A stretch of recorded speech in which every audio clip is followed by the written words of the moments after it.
Yeah, I'm not a social climber. You know what I mean? How some people are. Yeah, you're not, Yeah. and neither am I. But it's nice to have you on here, Mickey. I was trying to say that we're going live. I don't know if you know. Oh, Yeah, but QQ Mickey is not. We were talking about her links, and I was like, well, what do I promote for you? And she's a Twitch streamer, and I was like, oh, so you do gaming? And she's like, yeah, I mostly yap. So yep. It's if you true. are impressed with Mickey, our guest Mickey, we're here to talk about Sansa, Mickey's favorite character. Then you can follow her on Twitch and listen to her talk about stuff while she occasionally plays games. But we are here to talk about Sansa with this awesome outline that Mickey has put together, and I have reviewed and tiny bit. But yeah, she's bringing the lumber here to the stream. Sansa is a character that we have been meaning to talk about on this channel forever. Let me get my mic a little bit closer. And we did originally. I thought I was going to do a Peter Baelish Sansa stream, and then I realized that we should get Peter Baelish's nasty sticky fingers off of her, and so we did Peter Baelish in his own stream. And now we're here talk about Sansa. And oh yes, this is my house now. I have moved or am moving. My back hurts. I carried things yesterday, and anyway, there's flux happening behind me, but we'll talk about that more later. I want to get right into the Sansa topic here because that's what most people are here for. So, Mickey, welcome to the channel. Thank Not only you. so we usually have Tim on here, and he has a cat named Damon, and he stands Damon Targaryen. And now, finally, we have an answer to that. Yes, I have Sansa, the husky. Sansa, come here. Come here. Come say hi. Up, up, up. Up, up, up. Yes. Look at this beautiful red-headed husky. You said. Sansa. Yes, she is. Okay. So She wants I her know we toys have a now. lot of pet lovers in the audience, and so yes, we have a red-headed husky named Sansa. So appropriate, couldn't be any more appropriate. Sansa, a Mm-hmm. red-headed wolf. I know, right? Oh, So that's how we're doing it. Now let's get down to business. We're here to blame the 11-year-old girl for the downfall of House Stark, aren't we? Because it's her fault. She ran and told Cersei. Otherwise, everything would have been good. Ned had that whole thing on lockdown, everything on lock, everything secure, and then Sansa went and blabbed her mouth. And now everyone's dead, right? it's all her fault. But you will hear people say Boo. something like that sometimes. They do. Remember, she's 11 years old at the beginning of the story. So of course not. She's a child. Now she did go run and tell. We all know that she did, and it's meant to be a point in her arc that she will reflect on. And it's obviously not a great thing. However, Ned did not have that on lock, as we will discuss it. And anytime you're No. blaming an 11-year-old girl for like wars, you're probably overlooking some stuff that the adults did. And so we'll Yeah. get into some of that. But I wanted to throw out that's the troll take. No, it's not what we're doing. We're here to enjoy Sansa, which I was saying to Mickey before when we were talking before the stream, is clearly one of George's favorite characters. He loves Sansa dearly, writes a lot about her, puts a lot of thought into her. Sips tea. I know, sips tea. Sorry, Sansa jumps Sansa's on now couch. moving. Yeah. Yeah. No, I mean, he really does. He wouldn't have put her as a POV character, I think, first off. And she really is, through her journey, as we'll discuss today, um, I would say an integral part of A Song of Ice and Fire and to the plot as a whole. Um, she isn't just a filler character. She isn't just a sibling or a daughter or a means to an end. She really has her own voice. She comes into her own agency. So yeah, I think George really does love her as a character, and she's important in a lot of ways that we'll talk about today. Yeah, and so we're gonna. There's just so many jump off points, but yeah, Pawn to Player, the famous blog about Sansa. Shout out to the Pawn to Player blog. I don't even know, 10 or more years it's been around, and I honestly haven't been by in a bit, but they have plowed the earth of the Sansa character analysis way back when. Definitely shaped a lot of my thinking. So shout out to them. And that phrase is from a quote that we'll read. It is probably a good way to encompass Sansa's arc. And so we're going to talk about Sansa in a couple different contexts. One important context are these sort of female roles of the Faith of the Seven, Maiden, Mother, and Crone, which are drawn from the triple goddess mythology and stuff. So we're going to talk about some of that, as well as Persephone and Idunn of Norse myth and stuff. But then we also were talking about stepping outside of the gender stuff. There's simple hard power and soft power, or political power versus use of force. Use of force is obviously very important in the medieval world. But in the context of players and pieces, pawns being pieces that get moved around the board, and the players, the schemers, I noticed that the warriors are always pawns. They're not knights maybe, but they're not the players, almost never.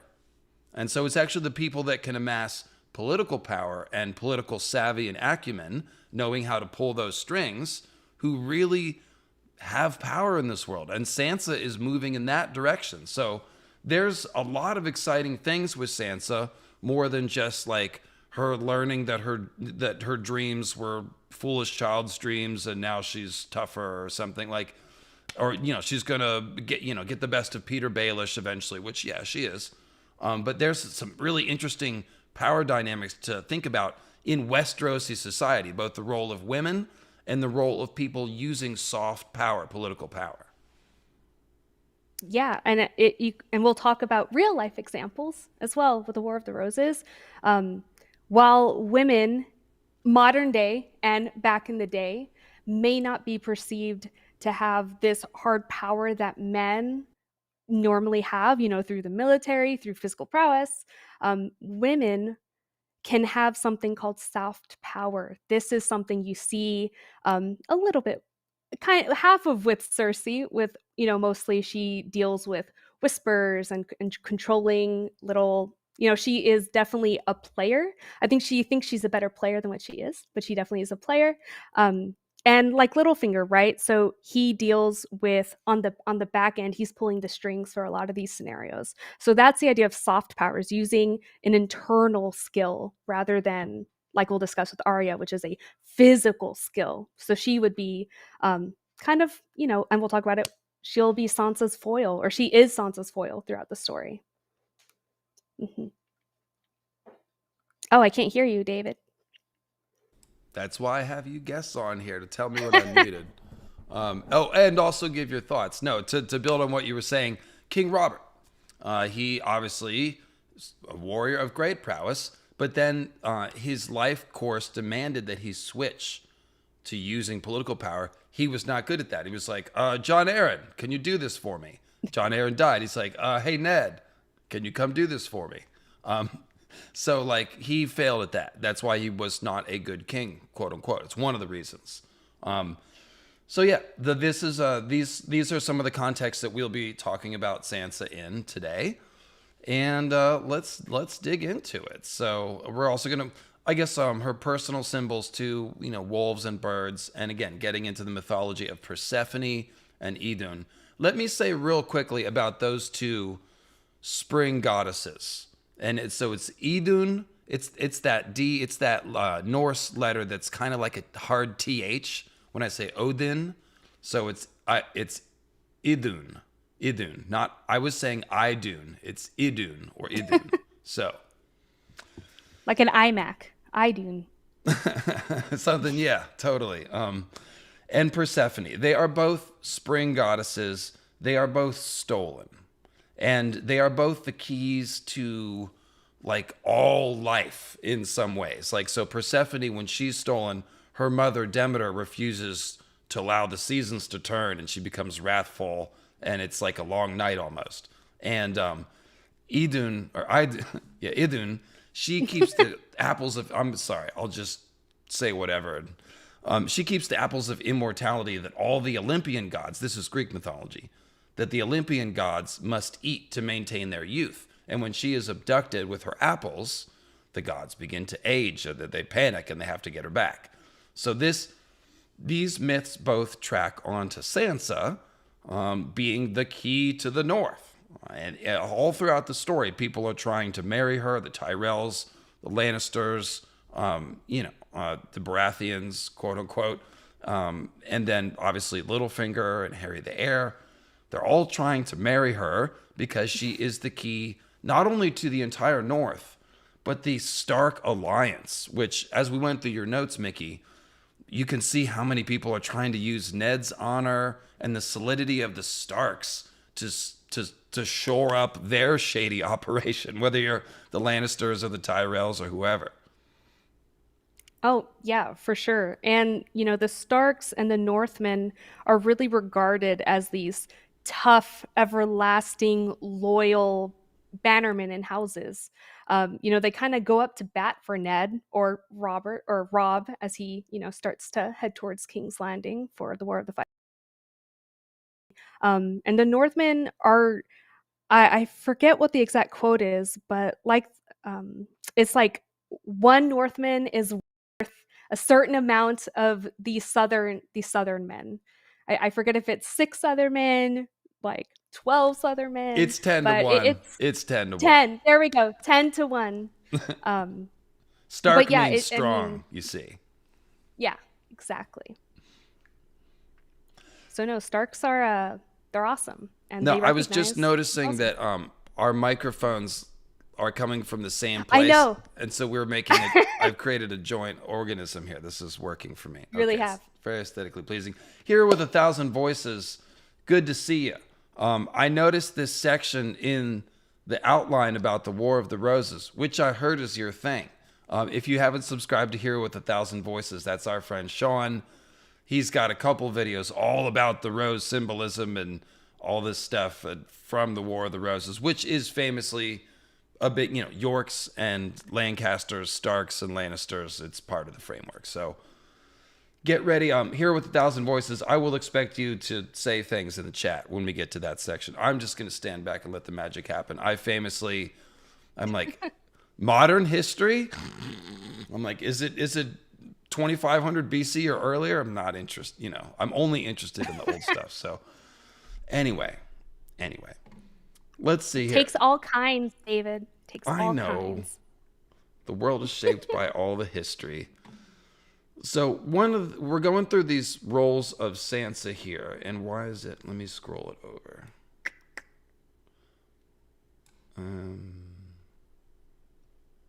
Hey, I'm gonna refresh it and see if it frames it better. I'm just playing with my Zoom here, guys. Don't mind me. 1 second, trying to get this looking as best I can. Trying to get all the words on the text. It's the margins. Oh, okay, I can just do this. No, We believe in you. we do. This is what they're here for. This See is. the real David. There we go. Okay. So as we're going through these roles here, one thing I'm noticing is that this is all about. Well, so the foil for Arya stuff. We'll come back to that when we talk about the Maiden Mother and Crone. But her political identities, and let me go just so you can see it on the outline here. She's the daughter to Ned and Cat, and so this makes her. She's the eldest daughter. Okay. And she is very much a foil to Arya at the beginning. This is something we all know. Like, Arya is fighting against her gender role, whereas Sansa is trying to embrace it. And one thing I was thinking about a little bit when we were talking about this was Cersei, because Cersei she resents the gender role like Arya does, but still is trying to sort of conform to it. But she does so bitterly. And so it leads to her having a lot of inner turmoil and trying to be violent like a man sometimes. It's very confused. Just a side note. But yes, your basic thoughts on Sansa and Arya. Let's start there. And I did see, by the way, a couple super chats come through, which I will grab in a second.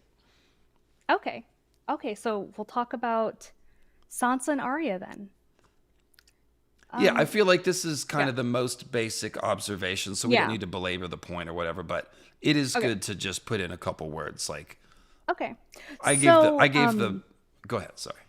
yeah, I was going to say, so like David said, if we're looking at roles and expectations for young women, not just in the the real world in medieval Europe, and also now, right? We can see there's expectations, but in A Song of Ice and Fire, looking at, and we'll talk about the different roles, the different religious figures, like the maiden, there's really specific and a limited idea of what young women like Sansa and Arya growing up, what they should or shouldn't be. And it's pretty explicit in what's acceptable and not. And we can see this through how Sansa and Arya are treated and commented on by, Septa, Catelyn, Ned. As we know, Arya is this rambunctious troublemaker who loves to fight, loves to be in the training yard, loves to play with Jon.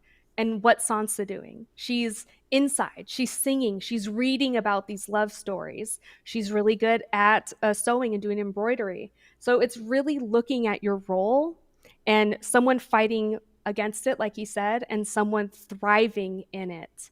And there's pros and cons to doing both. And I guess I'll make a little point that we didn't mention in the outline, but I really believe so. I'm just gonna Mm-hmm. throw this out This is to give allowed. Sansa more context. Yes. So as I just said, Sansa in this role, I'm describing it to y'all like, yeah, she does that. She does this. So she's excelling in what's expected of her. But I'm gonna argue that even though she excels in this, there is no rewards for it because it's what's expected. So I think when we look at her life, while she comes from a big family, I think she has a lonely childhood in that she doesn't really connect with her siblings. She's not singled out like Arya or Robb are. Robb is the heir, so he's the most important child, right? Arya breaks the mold. She's so different. She has to be reprimanded. Or with Ned, he doesn't reprimand her. He just says, okay, calm down. You can still do it though. I'll get you a water dancer, but maybe just chill. Um, and Jon has his own role as the bastard, and we have Bran and Rickon, who are really babies at the beginning of the story, so they're not of much consequence yet, but they do become. So it's like Sansa is doing what she's supposed to do, but isn't given reward for that. So when we come, and we'll talk about it soon, when she tells Ned, it's all I've ever wanted in terms of Joffrey, and her receiving that, it's the first time that she's singled out. And to her, that's amazing because she'll become so important to her family, to the Lannisters, but the whole continent as a whole. Because what will she be? She'll be queen, which in her mind, that's the ultimate role for a woman to have. So this is where she can get singled out and become importance in her own right. So I think when people aren't considering this aspect of Sansa, like that she is her own person, she isn't just this annoying sibling. She really struggles with finding herself in her family, and how does she do that, right? So So a couple of things I thought of while you were talking, like a lot of the other siblings' emotional turmoil is manifested early on. And so they get attention both from their parents and from us, the reader, as to what's going on. John, obviously, with his bastard complex and not knowing who he is and going to the wall. And Robb, is trying to be, Robb the Lord when Ned's away. Arya, everything you just said with her, sort of rebelling against everything. And Sansa's just like behaving and doing the right thing. And so she's kind of, yeah. But then the reward for being a lady is supposed to be this political station. So being betrothed to the prince, that seems like the reward. But as we've talked about, the problem with this is that the Starks, Cat and Ned, they did not prepare Sansa. She should have been prepared like Marjorie. And this is, again, not breaking new ground. This is covering, first base here. But yeah, they're good parents, but not good political trainers. And so when Sansa got to King's Landing, she was woefully underprepared. Who else can you blame that on but Cat and Ned? And so we've talked about Ned extensively with his psychology. He has a bunker mentality after the Roberts Rebellion. It was messed up. His father and brother, don't know if you heard, they died horrible deaths. Then Lyanna died young. And all Ned has to show for it is this, who is Jon Snow's mother T-shirt. And so he goes home to the north and doesn't really want anything to do with anything. He puts his friend on the throne. His friend on the throne. He toppled the Targaryen dynasty, but then was like, "Oh no, I don't. That's not my job. I'm going home to the north to raise a family." He really broke that and bought it. Should have taken ownership of it. He should have stuck down there with Jon Arryn and Robert and helped rule the realm. And if he was going to go home, he at least needed to make visits down there, maintain spies and sources down there. He should have known that Robert was in such deep debt years before that. He should have understood the situation with the Lannisters. He could have heard the whisperings about the kids. He wasn't plugged into any of this. And so his whole family rolled into King's Landing unprepared. Now, Catelyn. You know, wait, I'll say Go really ahead. quick. Yeah, go ahead. They were such best buds. Why weren't they being pen pals? Right? It's Robert. It's really Robert. Of course he wouldn't. He doesn't make effort into anything.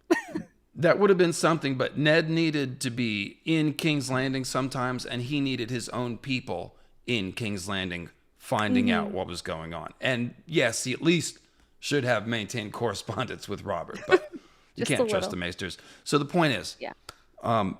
Ned has got this bunker mentality. Now, Catelyn, she is raised in the Riverlands. She is probably more politically astute than Ned, so you also have to blame her for not. And I'm a cat defender. I think she gets a lot of unfair criticism, but in this sense, she did not prepare Sansa as well as she should have. That is just an inescapable conclusion. And so Sansa's role as a lady, as a political lady, it was not. Sansa didn't understand that as soft political power. They didn't present that to her that way. It's like, here's what you're supposed to do to behave, to be good. And so Sansa's trying to behave and trying to be good. She doesn't understand that she's eventually going to be married off to some other house where she will be part hostage, part political lever, and part agent for her own house. She's not thinking about any of that stuff. And she's already betrothed. Yeah. She got the one thing she ever wanted. Right. And so, yeah. And so you can really see how when she finally did get the reward, she didn't understand what it was. And so she's got this archetype in her head of this perfect prince, and this gallant prince, and she's trying to put it on Joffrey. She's trying to project it on Joffrey like an outfit or some rose-colored glasses or whatever. And eventually, I guess I'll keep them on for a second. Eventually, this is when I'm feeling extra fun. Summertime, outdoor party. Point is, she eventually starts, talk about how she sees Joffrey as beautiful and then ugly. Oh, yes. Yeah. So, Sansa, it's really interesting. So if we go back to the idea of chivalry, the dreams, she has dreams of romance. She idolizes these songs and stories that she sings and that she's been told. I mean, her and Jane are like, yeah, these nights are so hot, they're so awesome. Like, they love these ideas. It's so comforting to them. So I think, well, they are hot. They're right about they that. they are hot. But I think for her, on some level, this corresponds with morality. And I think for her, she reads about these handsome, chivalrous knights that are heroes. They protect the weak, they protect the poor, the hungry, right? So she's like, if you're good looking, you're a good person. This sounds childish, but she is a child, right? So this is her kind of putting the world together with these fairy tales that she's reading. And in real life, history has done this for maybe more controversial beings, but looking at somebody who is ugly, I guess, their morality, like maybe they're a bad person, right? And so when she starts, and there's two examples of this that I'll talk about. So when her eyes are opened, I think, once she sees Joffrey for what he is, someone very cruel, abusive, violent, her descriptions of him turn negative. So at first, and we have some quotes about this too, but at first she describes him as he has hair that's golden hair, curls on his head, wearing a gorgeous doublet. Um, I'm going to try but to find this while then, you're talking, so just keep going. okay, but then once he's cruel to her and it's like, you have to marry me anyway, and she's like, I hate you. Um, she describes him as ugly. His eyes are cruel. His lips are red and red So and I soft found the like first worms. ones. I found the gallant ones here. So it says, Oh yes.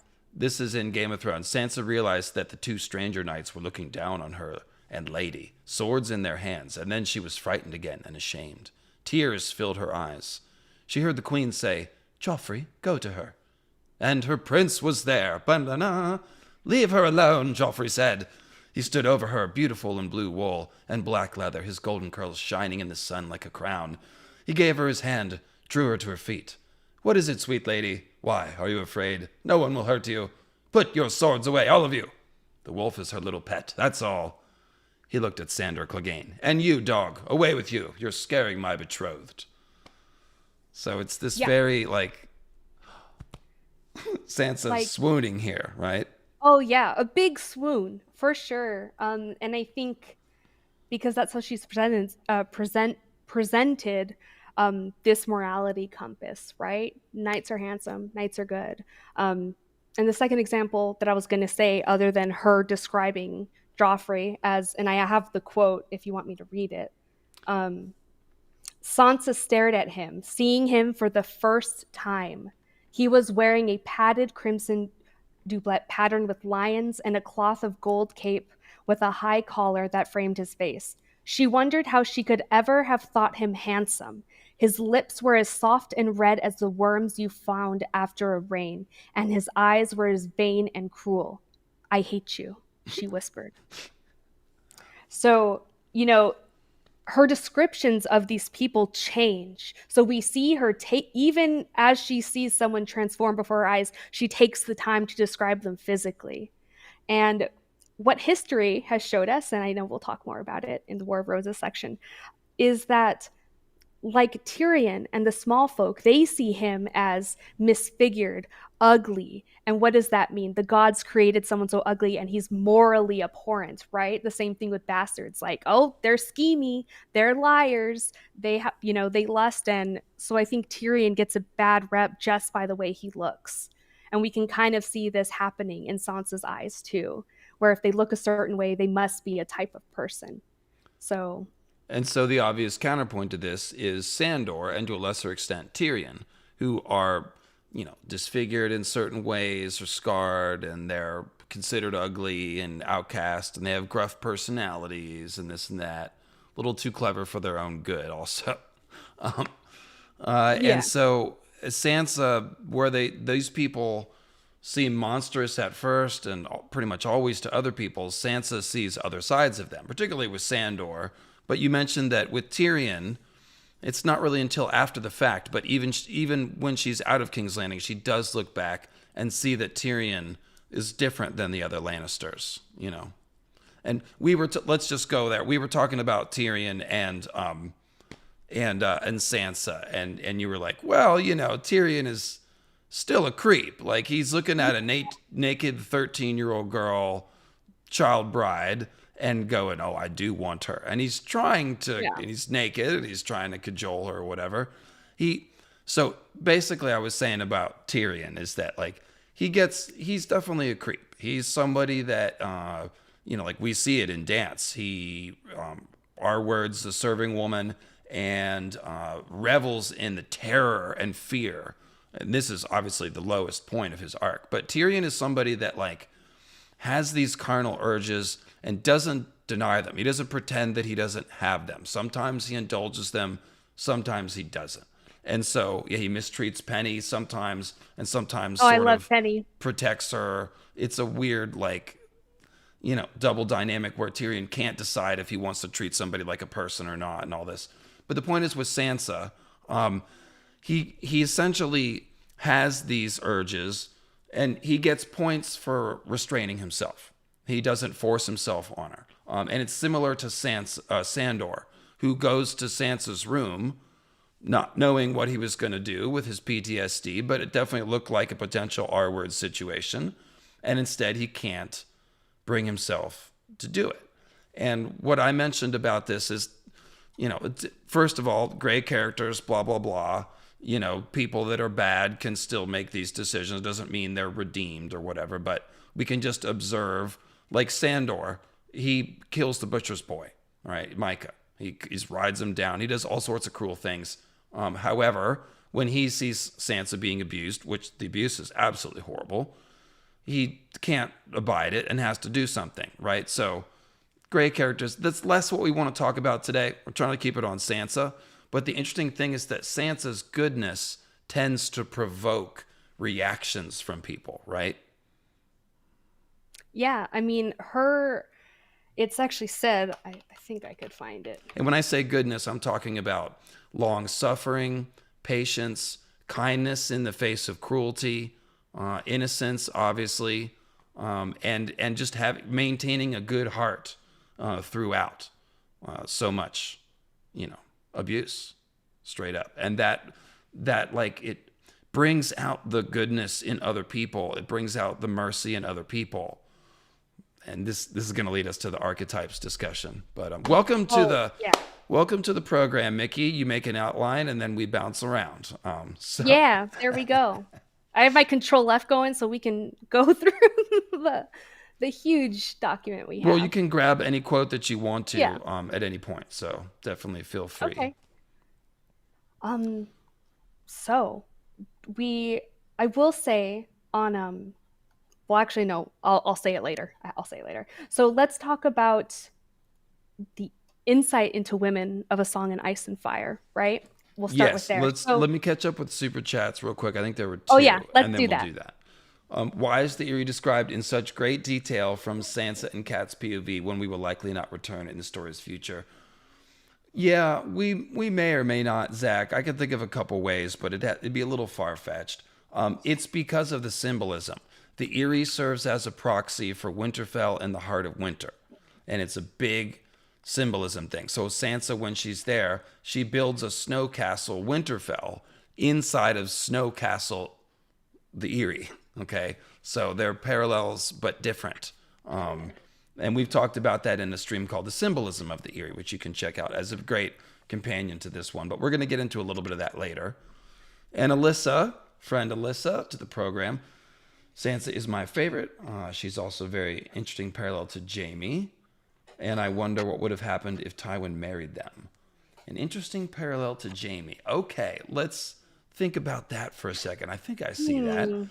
Jaime is sort of behaving in his role in the way that Sansa is. Like, I'm just doing the good, knighted at an early age. I'm good at everything. I look the part, took the Kingsguard oath. I haven't slept with anyone but Cersei. Yeah, but then it's like it goes, all that behavior doesn't get him a reward, like you were saying. And so it turns sour in his mouth and he turns bitter about it. That is an interesting comparison to Sansa. Yeah, for sure. I never thought about them Alyssa, together. bringing the Yeah, that's a good point. We need more theories. More theories. Well, you have a theory, actually. I have a lot of theories. Well, let's go back to the political importance of Sansa. Okay, You we'll had go some there. good granular points in here. Before we go to the female roles, the political points, you had some observations that made me stroke my very short beard and go, that Mickey is a smart one. So, for example, Yeah. Just past the Sansa Arya stuff. So you thought about the betrothal between Joffrey and Sansa from the point of view of the Lannisters, which is something I had not considered. And for example, you were saying, well, what are the Lannisters hoping to? I'll let you do it in your way. What are the Lannisters hoping to gain? And we're entertaining the idea, by the way, that Cersei may have given Robert the idea to betroth Sansa and Joffrey. I think she did. That's my theory. So, as a Lannister in this landscape, um, here's what's at stake. Okay, let's set the scene.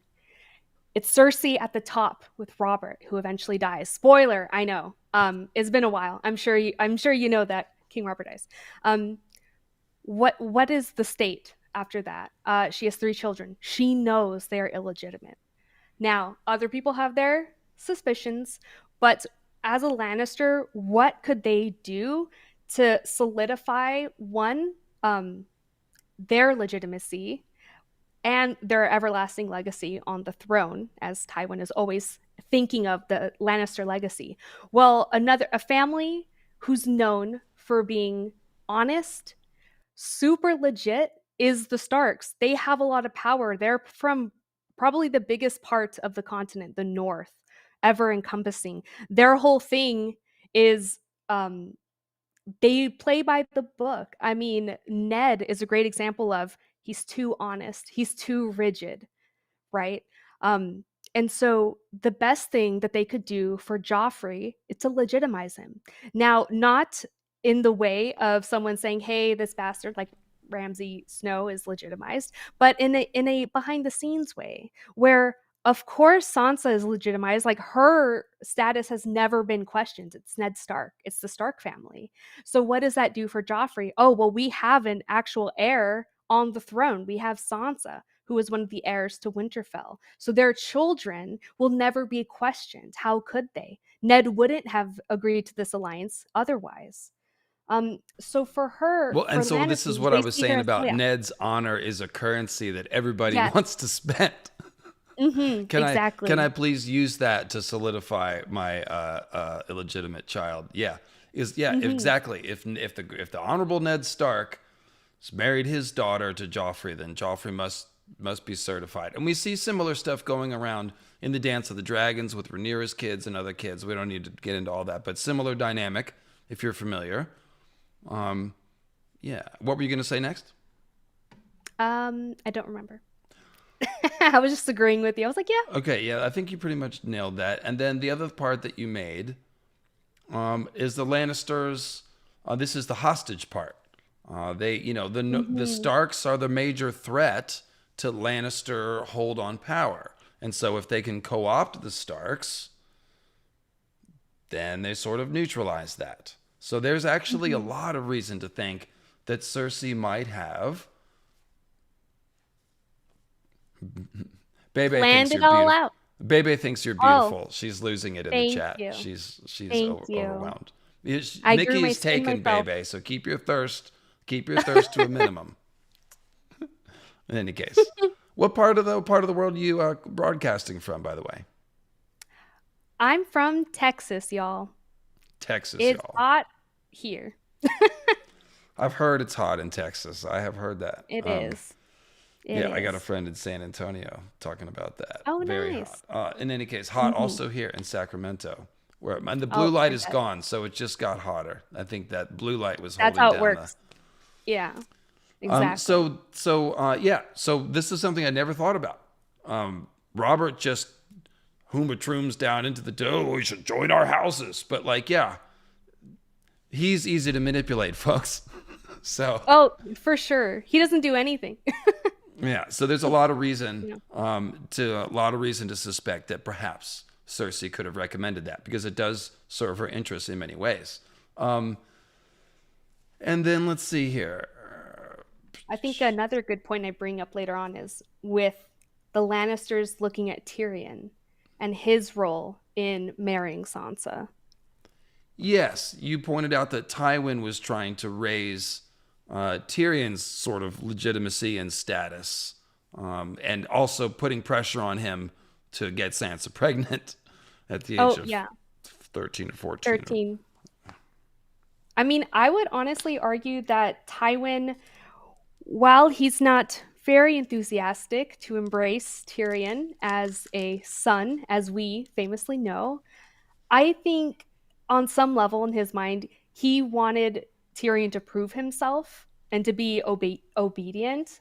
I think Tyrion has always kind of been a jokester and kind of, not really going with the grain as Tywin would like him to. So I think him solidifying this alliance shows, one, he can obey, two, it ties together the Starks and the Lannisters just as much as it would have with Joffrey and Sansa.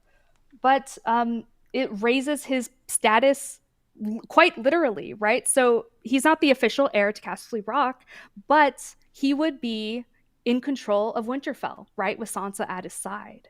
So that's a little thing Tywin has to like rationalize himself.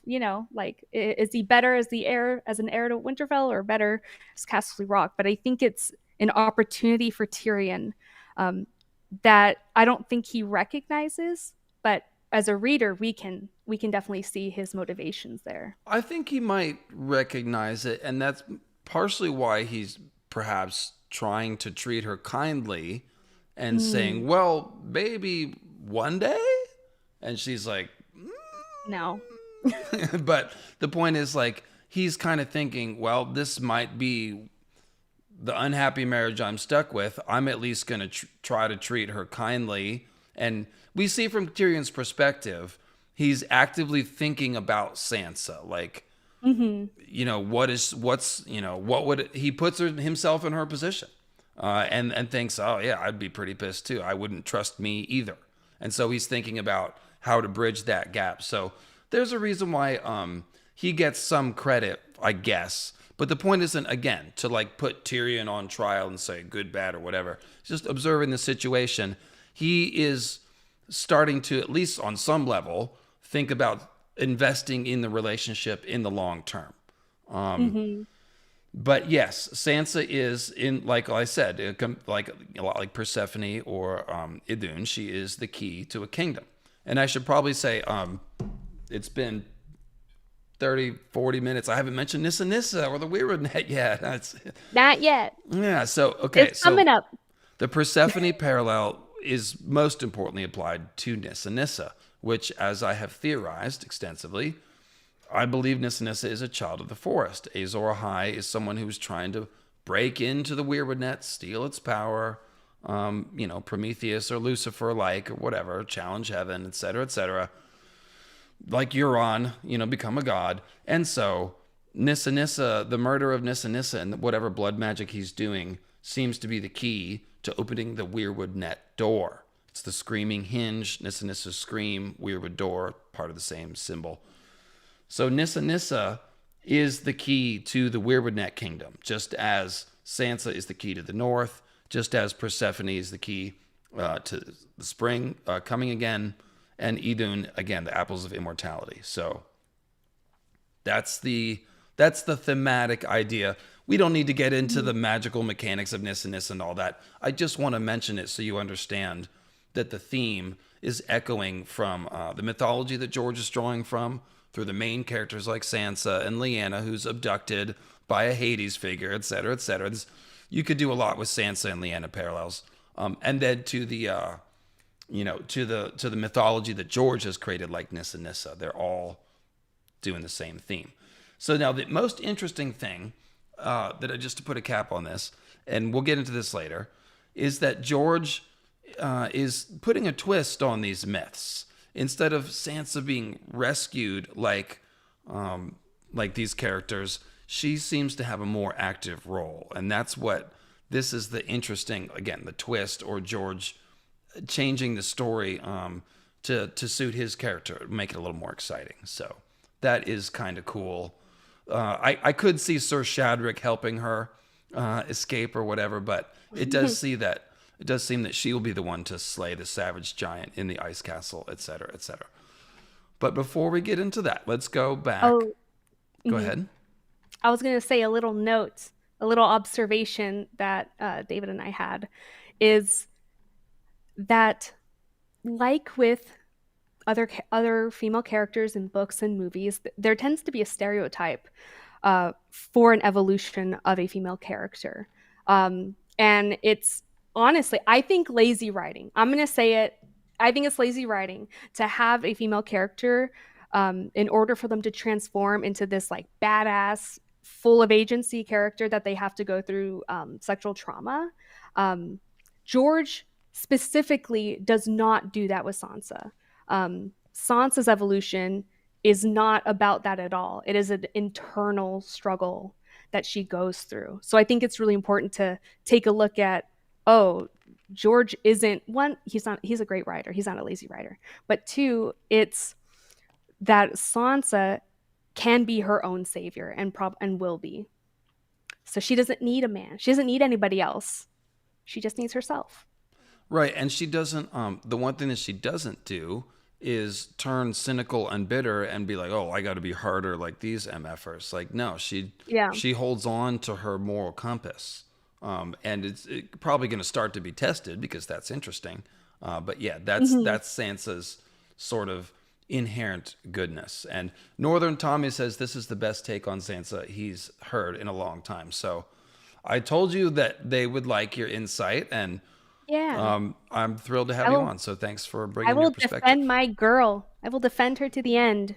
Yeah, We love well, I Sansa here. really do value different perspectives on the program. I like to have guests. Obviously, we're talking about Sansa. Like, I'm a dude. There's only so much I can do to, see her perspective and stuff. So I really do appreciate you bringing both your passion and your perspective. So Mm-hmm. pawn to player, we'll get this will transition into the female archetype roles, but this has a couple of nice quotes that frame Sansa's arc, and this is where some of these famous quotes come from. So let's read this real quick. It's nice and spicy. Let's see here. You want to do Sansa, and I'll do Littlefinger. Yes, we'll do that. We'll do it. Um, he had this all prepared for me. My lord, I do not understand. Joffrey gave you Harrenhal, made you Lord Paramount of the Trident. Why? Why should I want him dead? Littlefinger shrugged. I had no motive. Besides, I'm 1,000 leagues away in the Vale. Always keep your foes confused. If they are never certain who you are or what you want, they cannot know what you are like to do next. Sometimes the best way to baffle them is to make moves that have no purpose, or even seem to work against you. Remember that, Sansa, when you come to play the game. What? What game? The only game. The Game of Thrones. Title drop. He I brushed I back a was going to strand say of her that. hair. You are old enough to know that your mother and I were more than friends. There was a time when Kat was all I wanted in this world. I dared to dream of the life we might make and the children she could give me. But she was a daughter of Riverrun and Hoster Tully. Family, duty, honor, Sansa. Family, duty, honor meant I could never have her hand. But she gave me something finer. A gift a woman can give, but I have a hard time repeating these lies. I just want to note that. I know. How could I turn my back upon her daughter? In a better world, you might have been mine, not Eddard Stark's. My loyal, loving daughter. Put Joffrey from your mind, sweetling. Dantos, Tyrion, all of them. They will never trouble you again. You are safe now. That's all that matters. You are safe with me and sailing home. And then we've got, okay, so this is the Persephone quote, and it is also the pawn to player quote. So this is a good one that will be a jumping off point. And I'm actually going to flip over to the Kindle here. So Oswald made 2 more trips out to the Merlin King to offload provisions. Among the loads he brought ashore. And can you see this to read from? Is it big enough? Oh, I've lost your microphone. Oh, my bad. It There is you big enough. go. Okay. Yeah. Let's see. Offload provisions. Among the loads he brought ashore were several casks of wine. Peter poured Sansa a cup as promised. Here, my lady, that should help your tummy, I would hope. Go ahead. Oh. Having solid ground beneath her feet had helped already, but Sansa dutifully lifted the goblet with both hands and took a sip. The wine was very fine, an arbor vintage, she thought. It tasted of oak and fruit and hot summer nights, the flavors blossoming in her mouth like flowers opening to the sun. She only prayed that she could keep it down. Lord Peter was being so kind. She did not want to spoil it by retching on him. Okay, so here And we're not gonna. I'm gonna skip through some of this, so as for time. But the important parts we will read. And so in a second, what Peter does is he calls for some refreshment. He says, "Bring some food up, nothing too heavy. My lady has a tender tummy. Some fruit, some oranges and pomegranates." So pomegranate is just one of those things. Like it's a red flag. Like, oh, we might be talking about Greek mythology here. The pomegranate seeds, if you eat of them, they're the food of the underworld. And if you eat of them, you are stuck there in some fashion. And so the myth of Persephone, which is referenced on the page before, Persephone is a spring goddess. And so here she drinks the wine. It tastes of oak, and oak is the summer tree, oak and fruit, summer nights, flavors blossoming in her mouth like flowers opening to the sun. That's springtime flowers, sun is shining. This is pre-abduction Persephone, spring goddess. Okay. And then the pomegranates come up. So in Persephone's story, she's abducted by Hades into the underworld and eventually rescued by Hecate with her lamp. But shout out to the crone and her lantern. But the thing is, she ate of the pomegranate seeds while she was in the underworld. And so now she has to spend part of the year in the underworld and then part of the year above. And this is the Greek explanation for why the cycle of the seasons turns. And the green vitality of spring dies in the winter and then comes back. That's Persephone going to the underworld and coming back. So also I want to point out that Demeter is Persephone's mother, and she is a good analog to Catelyn, because when Persephone is abducted, Demeter gets mad, searching for her everywhere, and refuses to let the cycle of the seasons turn. And so it's a long night type of situation. Stoneheart turns angry, looking for her daughters, and this is as the winter falls, and she is meting out death and vengeance to everyone. Looking for her daughters. So you could even say Brienne might be like Hecate, searching for her and trying to bring her back. Brienne with her Lightbringer symbol sword and her Venus Morning Star mythology. But that's getting far afield. So here we have Sansa, and she is being offered the pomegranates. She does not eat them, though. This is the important thing. So let's skim through this quote here. She's taking a sip of the wine, and here's the Persephone stuff. Peter says, Lysa will not come alone. Before she arrives, you must be clear on who you are. Varys has informers everywhere. If Sansa Stark should be seen in the Vale, the eunuch will know within a moon's turn, and that would create unfortunate complications. It's not safe to be a Stark just now. So Sansa, like Persephone, has disappeared. And it's something.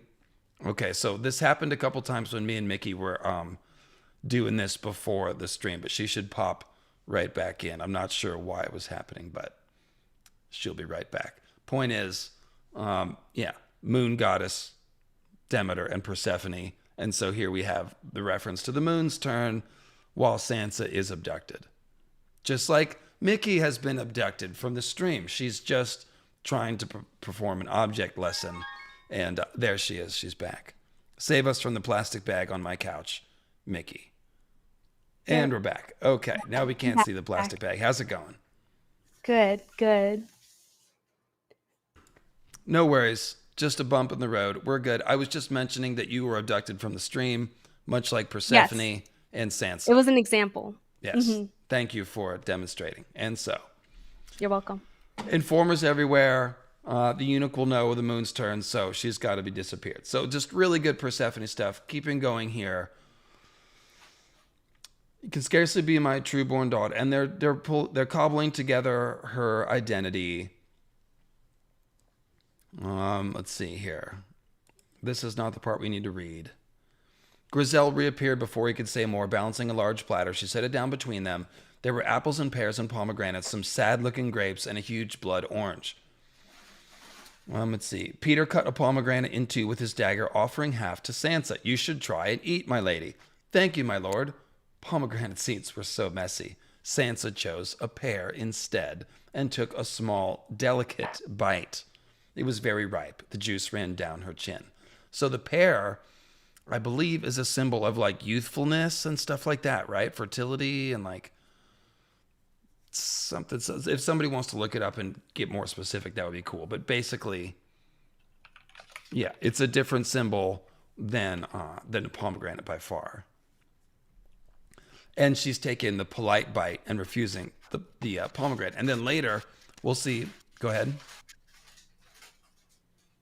Um, your mute went a little. I mean, your mic is a little off. It's off. What do you mean it's off? Oh, there we go. You sounded like you were underwater for a second. Oh, I'm not sure why. I was gonna say I looked up. I literally Googled pear symbol of fertility, and the national records of Scotland say that the pear was dedicated by ancient Greeks to Hera, as we know represents women, especially wives, and fidelity in marriage. So perhaps because of the feminine shape of the fruit and the sweet flavor, they have also been associated with early fertility cults. so there you go. It serves as a very opposite symbol of the pomegranate, and Mm-hmm. Kimberly LaFay is adding it immortality or longevity. So that fits with Sansa. I should have mentioned Sansa is a type of apple. So when I talk about Idunn and the apples of immortality, Sansa is literally an apple, and now she's eating pears, which are a symbol of immortality. So that's cool. And let's see here. Then we've got, well, later, Peter eats the pomegranate and he has to lick his fingers clean because his fingers are messy. And he's talking about clean hands and stuff. So Peter is probably going to be stuck in the underworld, meaning he's going to die in Winterfell. But let's start reading Mm-hmm. here because this is where we get to the pawn and player stuff. Lord Peter loosened a seed with the point of his dagger. You must miss your father terribly, I know. Lord Eddard was a brave man, honest and loyal, but quite a hopeless player. He brought the seed to his mouth with the knife. In King's Landing, there are two sorts of people, the players and the pieces. And I was a piece? She dreaded the answer. Yes, but don't let that trouble you. You were still half a child. She still is, Peter. She Every is. man's a piece Don't to be start gross. with, and every maid as well. Even some who think they are players. He ate another seed. Cersei, for one. She thinks herself sly, but in truth she is utterly predictable. Her strength rests on her beauty, birth, and riches. Only the first of those is truly her own, and it will soon desert her. I pity her then. She wants power, but has no notion what to do with it when she gets it. Everyone wants something, Elaine, and when you know what a man wants, you know who he is and how to move him. Mhm. So we've got, yeah, you're right. We don't need to keep reading that part. That's the point. So there's a bit more, though, further on. Let's see here.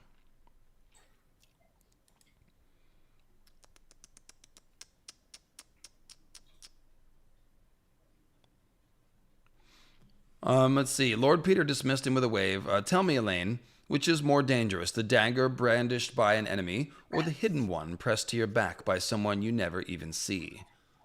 And she says, The the hidden hidden dagger. Right. dagger. There's a clever girl. He smiled, his thin lips bright red from the pomegranate seeds. Come back, Mickey. She'll be right back. This is very ironic. Anyway, there's a clever girl. He smiled, thin lips bright red from the pomegranate seeds. So that's even like weirwood stigmata, bloody mouth symbolism, which of course is a symbol of dying and going into the weirwood net, aka the underworld. So there is a lot of overlap there with Peter Baelish getting a bloody smile that's made of pomegranate juice. That is basically tying together the pomegranate underworld symbolism with the weirwood underworld symbolism. I was just observing, yeah, weirwood stigmata mouth for Peter. Mm-hmm. So let's see here. And then it keeps going. When the imp sent off the guards, blah, blah, blah, blah, blah. Hidden daggers, poison in the cup. Lord Peter cut the blood orange in two with his dagger and offered half to Sansa. The lads are far too treacherous, blah, blah, blah, blah, blah. Even a man like him. He tilted his chin back and squeezed the blood orange so the juice ran down into his mouth. I love the juice, but I loathe the sticky fingers, he complained, wiping his hands. Clean hands, Sansa. Whatever you do, make certain your hands are clean. Sansa spooned up some juice from her own orange. So she has But clean hands. She's using a spoon, and Peter's all like, clean hands. yeah, goes to show she learns. It's a great example of what happens or what's to come. Right, and so that's the point. The point is that not only is she not eating the pomegranate seeds, but the visual symbolism of the scene shows Sansa being ahead of Peter, being safe where Peter is being risky. Peter has blood on his hands. He's got the blood orange juice. He's eating the pomegranate seeds. And Sansa's like, no, thank you. I'll have a little bite of the pear, and I'll use my spoon, and I'll be ladylike. But this is all very good foreshadowing for her not getting caught in the underworld, as it were. So let's, okay, back to the outline. Are we having fun? Yes, I'm having fun. Cool. Are Chat, they how are we having doing? fun? Are we having fun? I need to think of more polls. If you can think of a poll question for the chat at any point, just shout it out and we'll put it to the chat.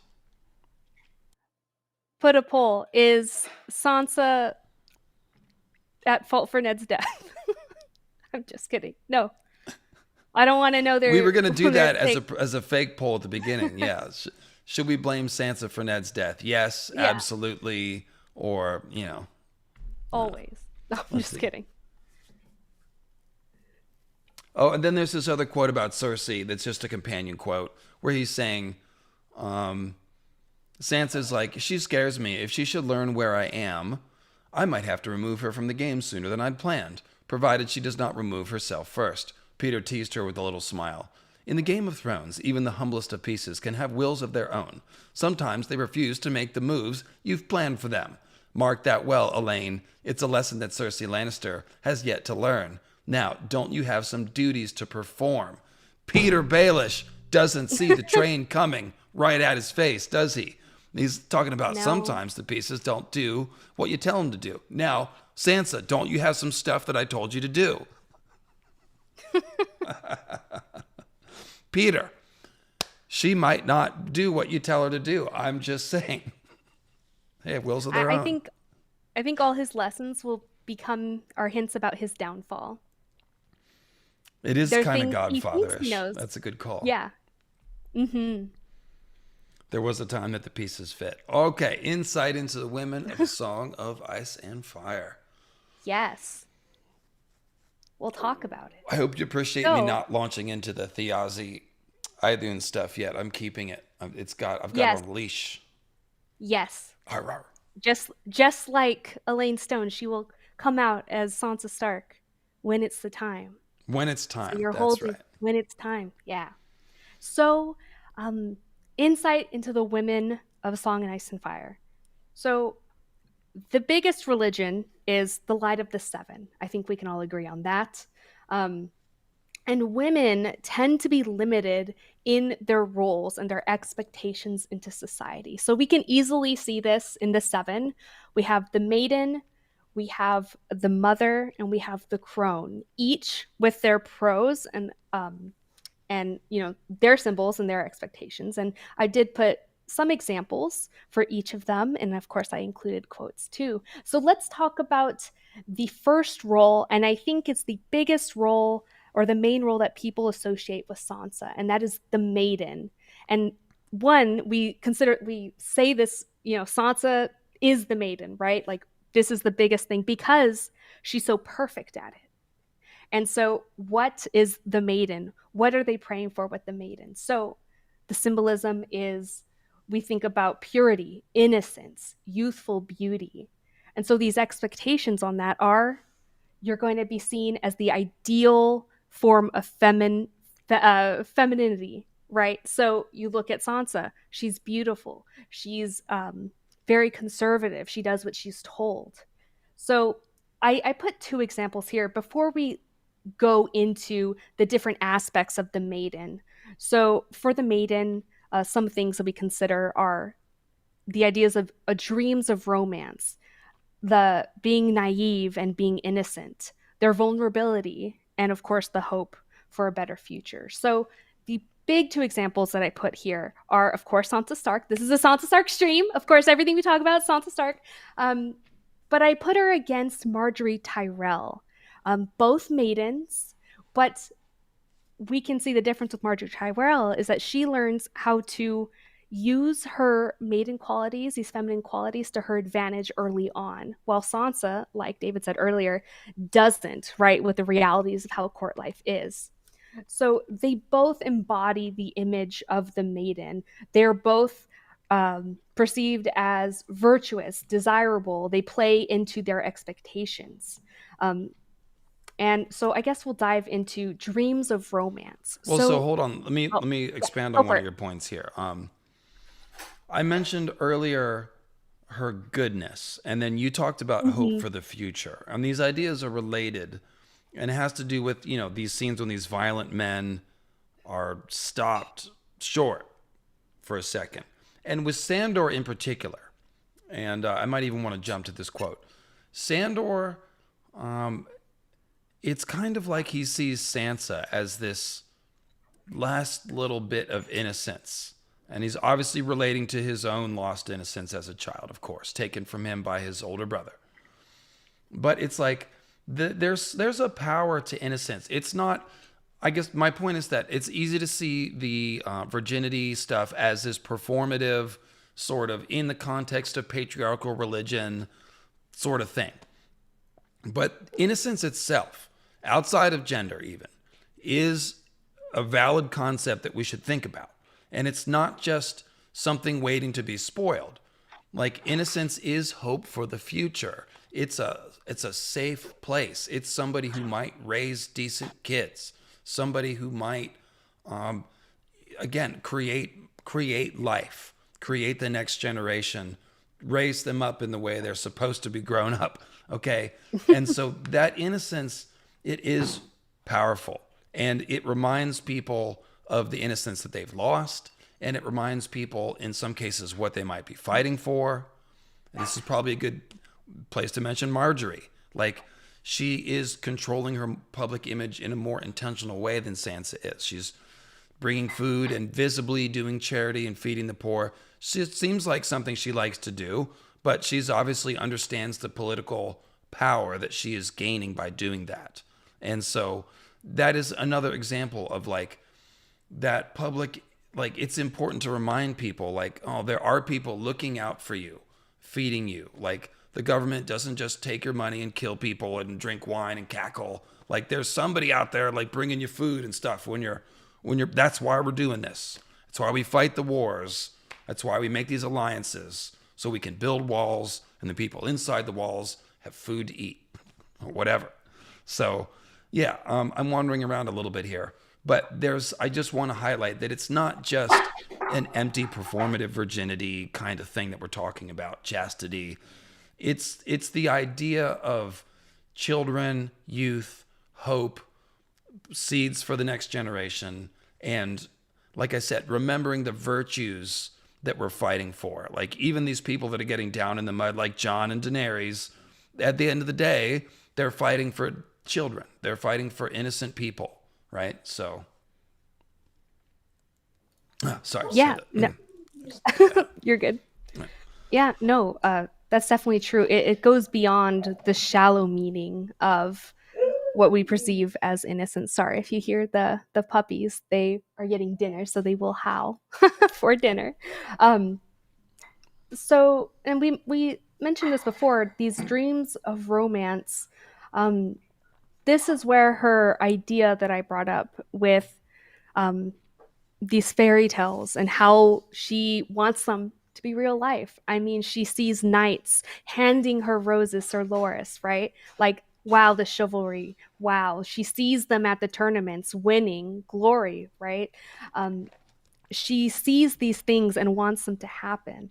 And it's really the the idea for her is not that she doesn't know better, but I think her journey leads her that it's not always a fairy tale, right?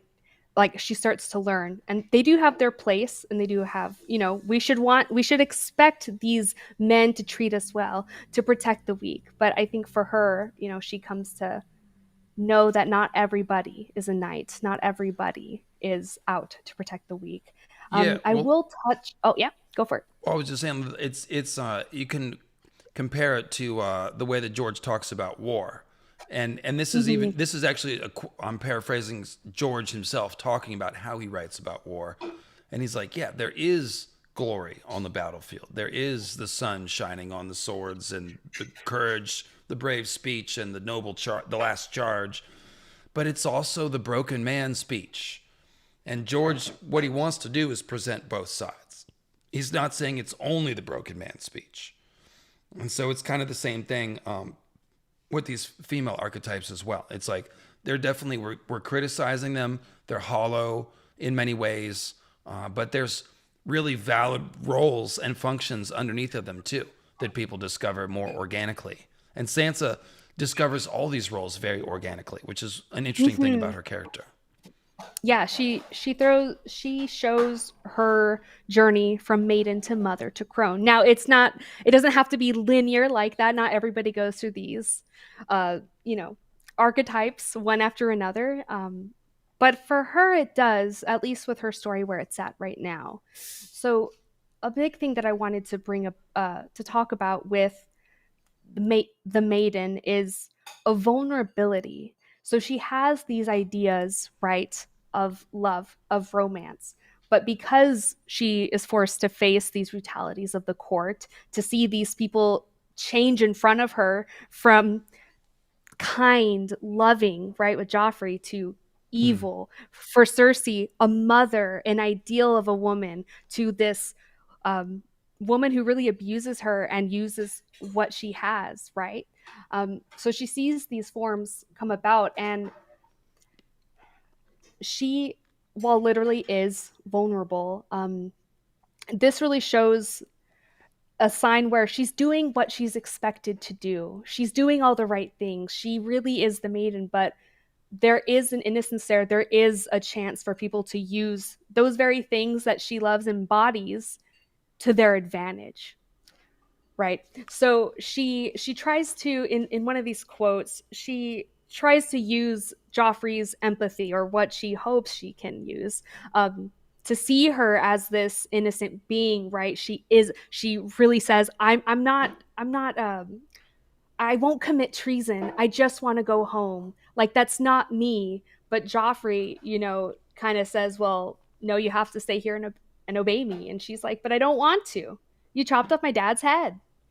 Um, and so, as we talked about earlier, her view of him changes at that moment, to, instead of being this handsome prince, to being someone with wormy lips. Um, and so the maiden isn't just about this innocence. It's really about um, the beginning, I think, of what her metamorphosis is. So she embodies the aspects of the maiden, but it's a starting point for her rather than her end. So she doesn't stop here. She's not a two-dimensional character. So this kind of describes um, how she grew up, what she believes, and where, and it's kind of like, okay, what does she do with this information now? And then we go into the second role, which is the mother. um, and I don't know if you have anything more to say about the maiden, David. No, I think we got into it even before this section a bit, Yeah, I and think we've read a so. lot of these quotes here. So yeah, one thing is that that the it occurs to me that the Sandor scene, and you added that to the doc, right? I did, in compassion for others. Um, There's maiden and mother stuff going on. Is the point mhm. I was going to make? Here it is. The blood masked the worst of his scars, but his eyes were white and wide and terrifying. The burnt corner of his mouth twitched and twitched again.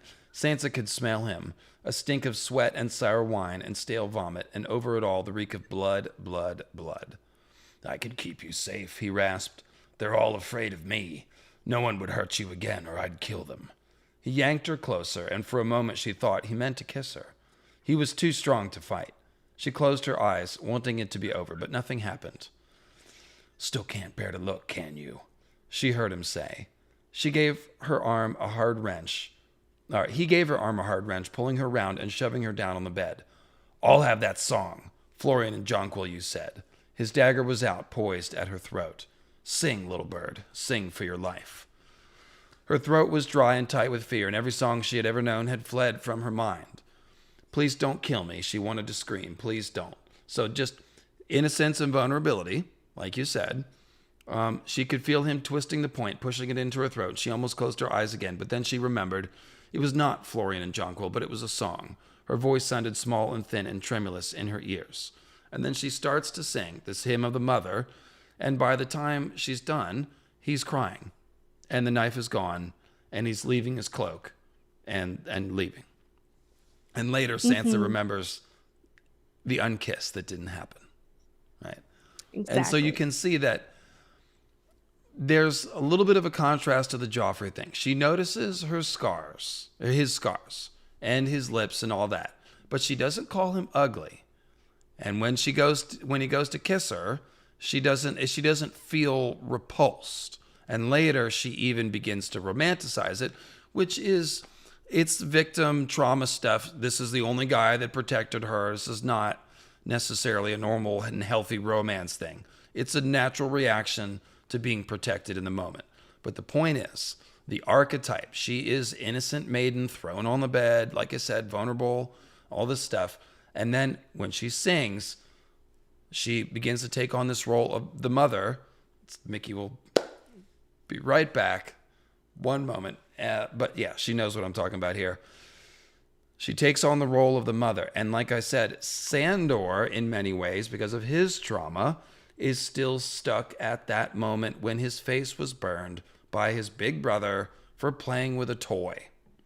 Okay. And so Sandor never got any sympathy for that, as we know. No one ever Right. felt sorry for Sandor, Mickey. I was just saying. And he, in some ways, is still very much stuck at that age of 6 or 8 or whatever it was when his face was Yeah. burned. And so in this moment, all of a sudden, he turns into back into that child. And she's singing the myth, and he begins crying and lets out some of that pain and then leaves his cloak. And leaving a cloak, there's marriage symbolism there, but it's also a service thing as well. Sandor's transforming, he's leaving something behind, he's pledging something to Sansa. Later, he protects Arya in part on behalf of his connection to Sansa.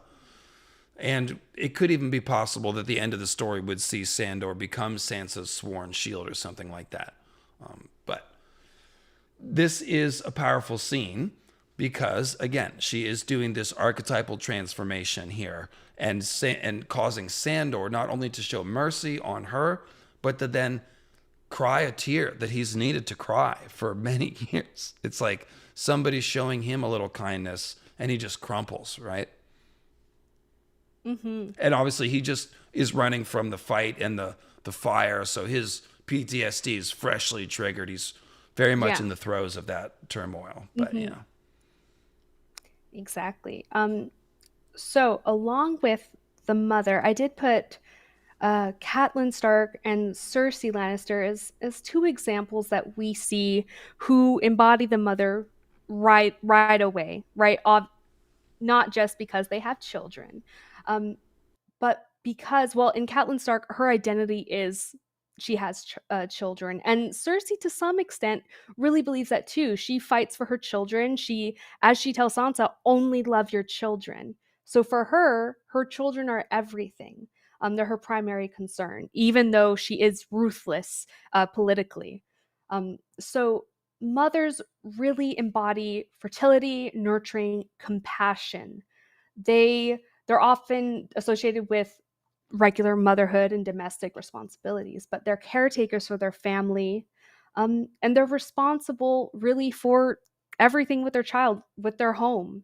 So that is where the mother kind of comes in. And you can see the small folk pray to the mother to protect their children, pray to the mother to help them, right? To lead them, to take care of them. Um, and there's a few different ways we can talk about the mother. We can talk about their nurturing instincts, their strategic protectiveness, compassion for others, and their leadership qualities. Now, we already talked about their compassion for actually, this is also a good one for compassion for others that we just did. This this quote that I'll read, or that we'll read, also brings out an example of a leadership quality for Sansa.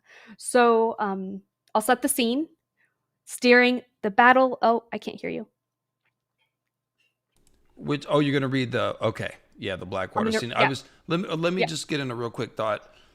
Mm-hmm. Cersei being such a bad mother, Yeah. she's selfish, right? Like she cares about her kids, but she doesn't extend the act of mothering and caring to anyone else. And the Battle of the Yeah. Blackwater scene is perfect. All these women and people are there looking for her for leadership, and she's just getting sauced and then just leaves. And Sansa steps up. And so we can see She that sauced Sansa's and talk concept of shit. mothering and caring extends beyond herself, where it doesn't for Cersei. But carry on. Mm-hmm. I was gonna say she sauced and then she talked shit about all the hens in the room, Which in is her mind. entertaining, but it's not a podcast, Yeah. Cersei. You actually have a job here. Go ahead. Yeah. Exactly. Cersei would So make a good podcast host. That oh, would be she listen. would. Would be She'd be fire. great. Her and Littlefinger together, I think, would be fire with their schemes. Um, so maybe they The would way do the those podcast bro. is called, podcast is podcast. Yes. um, so here's an example of both a leadership, a skill that she develops, and having compassion for others. So I'll set the scene. Battle of the Blackwater. She's in this kept with all the other noble women, the higher ups, and Cersei. Cersei gets upset about Joffrey being in battle, literally runs out of their place, and it's just Sansa and these women who are crying, right? They see the queen leave, and so I'll start off. Oh gods, an old woman wailed. We're lost, the battle's lost. She's running. Several children were crying. They can smell fear. Sansa found herself alone in the dais. Should she stay here or run after the queen and plead for her life? She never knew why she got to her feet, but she did. Don't be afraid, she told them loudly. The queen has raised the drawbridge. This is the safest place in the city. There's thick walls, the moat, the spikes. What's What's happened? happened? Yeah, demanded a woman she knew slightly, the wife of a lesser lordling. What did Osney tell her? Is the king hurt? Has the city fallen? Tell us, someone shouted. One woman asked about her father, another her son. Sansa raised her hands for quiet. Joffrey's come back to the castle. He's not hurt. They're still fighting, that's all I know. They're fighting bravely. The queen will be back soon. That was a lie, but she had to soothe them. So, with the mother, another point is strategic protectiveness, where she is kind, she does have empathy, but it also there is a little bit of a calculation for it. And so while this isn't a traditional mother role, um, this is how we see Sansa, like, within these roles. So Right. Well, so the someone queen is oh the yeah, mother to the nation in yes, a there political we go. sense. And that is the Hmm. exact role that she is performing here, in which Cersei is abdicating. And then beyond but even if Sansa isn't thinking about that, it's more basic empathy on her part. She sees a need, she Hmm. sees people panicking, she realizes has the status or the clout to quell that, and so she shows leadership. Yeah, it's just such an impressive scene, to be honest. It's really It incredible. really is. I mean, she steps up, and I don't think she stepped up before that moment. Um, and another thing, a chatter brought this up, and we didn't comment on it because we're going to talk about it. Is someone said how she mothers Sweet Robin, and that's a really great example of a nurturing instinct that she has.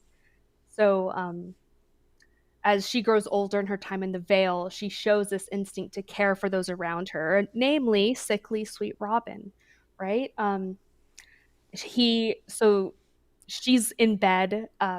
She forgot to tell someone to lock her door, and sweet Robin comes in through the night and gets in her bed. Um, and she and there was nothing to be done for it. So she put her arm around him. Sweet Robin, you can stay, but try not to squirm around. Just close your eyes and sleep, little one. I will. He cuddled close and laid his head between her breasts. Elaine, are you my mother now? I suppose I am, she said. If a lie was kindly meant, there was no harm in it. So she's showing that one, she literally has this maternal instinct to care for sweet Robin. Um, but the kind of theme with her Elaine Stone that I've noticed is she starts to have these little white lies, but she justifies and said, no, but it's okay because they're not doing any harm. They're helping the situation. So as a mother, I'm not a mother, except if you count towards my dog children. But sometimes you'll say something to your child, that maybe they don't have the full grasp of the world to know. Maybe they don't have the full context, and maybe it's not appropriate for you to give them the full context, but you give them what they can. So instead of her sitting there and saying, I'm not your mother, sweet Robin, whatever, she soothes him. She recognizes, hey, he's like, one, he's sick and he's going through a lot and does, as we see. Um, but it's okay for right now for me to say yes. Like, I care about you. Yes, let's soothe you. Let's go to sleep. So I think that's really important with the mother is that ultimately they're here to care for you. They're here to love you, right? Right, because these are archetypal roles, and I do think Mhm. it's important to, like I said, even step outside of the gender. Like anybody can mother someone else in the sense of like it just means putting your arms around someone when they need it and caring for them. Like putting your own needs aside and caring for someone else. Like that is considered mothering. You can just call it caring, but this is the important point: is that George is making that statement by showing that you don't have to be a mother to mother somebody. So Mhm. there you go. Yeah. And I think Sansa, um, because she's had empathy, um, in this mother role, it's natural for her to continue to have empathy for others. Um, and we see the effects of that. She calms people down. She soothes them with the Hound, with Sweet Robin, and to Littlefinger to an extent. Well, what's interesting But is in that yeah, scene with Cersei, it's almost like she's rejecting Cersei's kind of methods right there. She sees yeah, Cersei's shortcomings in the moment. She's like, "Oh, you got toasted, talked a bunch of about everybody, and then yeah. pieced out." And I can see the aftermath that you've already forgotten about. And so she's like, "Oh, I'm gonna try my do my thing." And so throughout it all, like we just see Sansa sticking to her values, which is why I Hmm. love the character. People that stick to their values through turmoil and testing, that's super solid stuff. So, And I um, mean, she explicitly says that she wants to be like to rule through love. She wants her people to love her, unlike Cersei, who subscribes to Tywin's ideas, which is they should fear you. Um, but we and can there are, see and the that reminds me of benefits the of love. Danny. I'm sorry, I didn't mean to Hmm. talk over you. It reminds me of the No, you're Sansa Danny parallels, where Danny's very much the same thing. You know, we think about her dragons and stuff, but she's saying the same thing. I want to have a good kingdom where people love me because I'm doing good things for them. And she is the Misa. She's the mother to the nation. She's taking care of people. Like it's the same thing. She's the queen is the mother to the nation. Like Daenerys epitomizes that. But we see Sansa thinks that way too with her political power. So yeah, it's some pretty hmm good. There's some pretty good stuff there, in my opinion. Also, two of the most empathetic characters. I mean, these are yeah. people that see others with a need and they go right to that need instinctively. So And it's something that empathy is not something that you teach. I think you could have a lesson like that with your kid, but for them, it comes natural, right? Danny not having any parental figures, I think that shows on her end, like how natural it is. So I do think they're incredibly important to show that. the complexity of being a woman. Like, it's not just about you having children, it's also how you view other people around you and bringing the best out in other people. Yeah, and we really see with like the successful political teams, like husband wife teams, like they're working together. The woman Mm-hmm. is bringing the political acumen that she has learned by only having that option to her, hopefully, to the picture. Whereas, you know, so Ned and Kat, they're mostly a success story of an arranged marriage, but they really could have still done a lot better Yeah, I think so. as a team. As I think most parents probably feel that way, that they could have done a better job. You know, now that I think about it, the fact that Ned was so forceful in silencing Kat about questioning John's birth may have led to a situation where Kat was a little gun shy to question Ned. And we see her questioning him as far as like, oh, you don't know Robert, he might be a different person. But she never questioned his isolationism. Apparently, she never said, "Hey, you really should go check on the guy." Like, or if she did, she didn't make the case forcefully enough. I'm just speculating. We don't have this information about their relationship, but Hmm. it was the only time the cat had ever been afraid of Ned. That moment when he Yeah. was like, never ask about a Shire Dane again. So Oh yeah. that could be a price that their marriage paid of Ned keeping that secret in that way. I mean, Ned got after the whole castle. Really, he was like, "Do not be talking about this." Like everyone, like, Yeah. and So everyone kind of obeyed him. in any case, well, I guess Hmm. we've already beaten that horse. Yeah, They we didn't have. prepare So we Sansa. We know that. All right. no, So they didn't. Um, but I guess the next archetype that we'll talk about is the crone. Now, I'm gonna grab a fresh drink while you start in on yeah, the crown. Okay, I'll be right back. okay, perfect.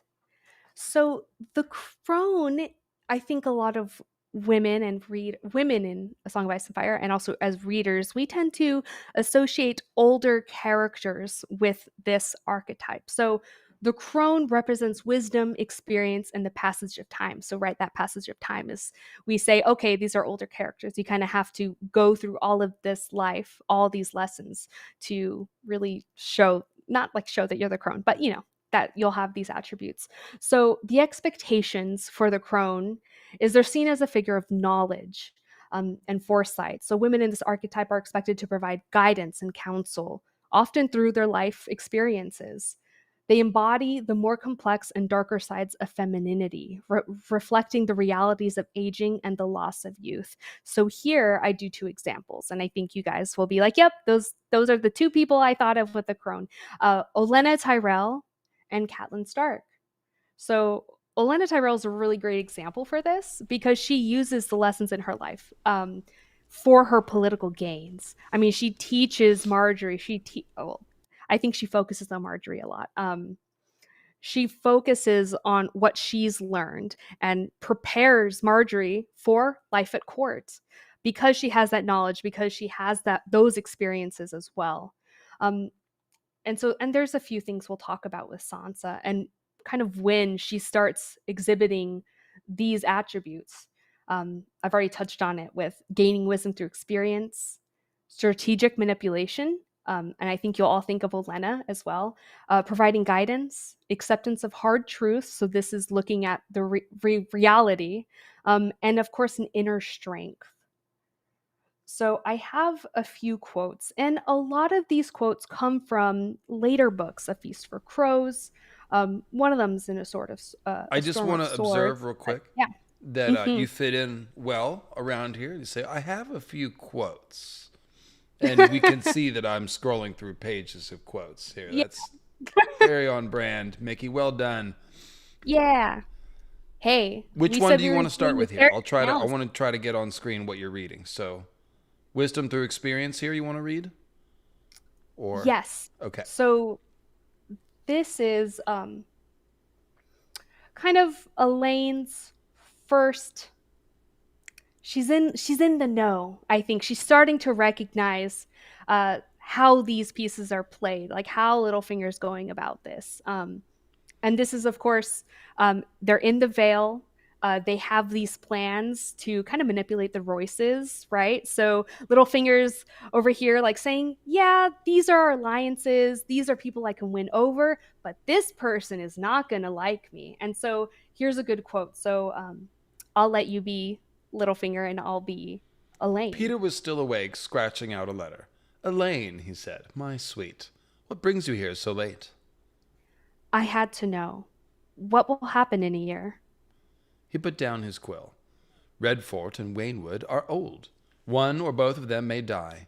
Gilwood Hunter, a Gilwood Hunter will be murdered by his brothers, most likely by young Harlan, who arranged Lord Eon's death. In for a penny, in for a stag, I always say. Belmore is corrupt and can be bought. Templeton I shall befriend. Bronze Jan Royce will continue to be hostile, I fear, but so long as he stands alone, he is not so much a threat. And Sir Lyn Corbet? The candlelight was dancing in his eyes. Sir Lyn will remain my implacable enemy. He will speak of me with scorn and loathing to every man he meets, and lend his sword to every secret plot to bring me down. That was when her suspicion turned to certainty. So she's getting an idea of how this is working. And how shall you reward him for this service? Littlefinger laughed aloud. With golden boys and promises, of course. Sir Lyn is a man of simple taste, my sweetling. All he likes is gold and boys and killing. So, So go ahead. she starts to learn, like the crone, she has this, gains this wisdom through experience, but she's also looking at the past of what Littlefinger does, learning his game. And so she sees this lesson, she confirms her suspicion. So she's already on this roll. Like she's like, oh, I'm getting it. I'm getting it now. And I think this is when she starts to realize, oh, this is how I can use it against him. This is how I can use this against. Because what they're doing, they're planning how other people are going to react to them and what they're going to do in response. So they're being a few steps ahead of the people around them. That's it. That's it. And it has to do with the perspective shift. Seeing outs, like you said, seeing Littlefinger's past actions and using those to predict the future. That's part of the crone status, is like you're kind of moving outside the river of time. The crone opens the door of death and let the first raven in the world. So she is a mediator of the door of death. She is a psychopomp figure. She is one foot in the underworld. Okay, this is a crone. So this ties in being able to see past and future and have that whole perspective. So it's subtle, but this is what it means. And I think you did a really good job by talking about Olenna. If we just remember Olenna as a good personification of the crone, you can see that Sansa is becoming a little bit more like Olenna here. So it's that simple. Yeah. Let's see here. And then the other thing that I was thinking of when we were reading this,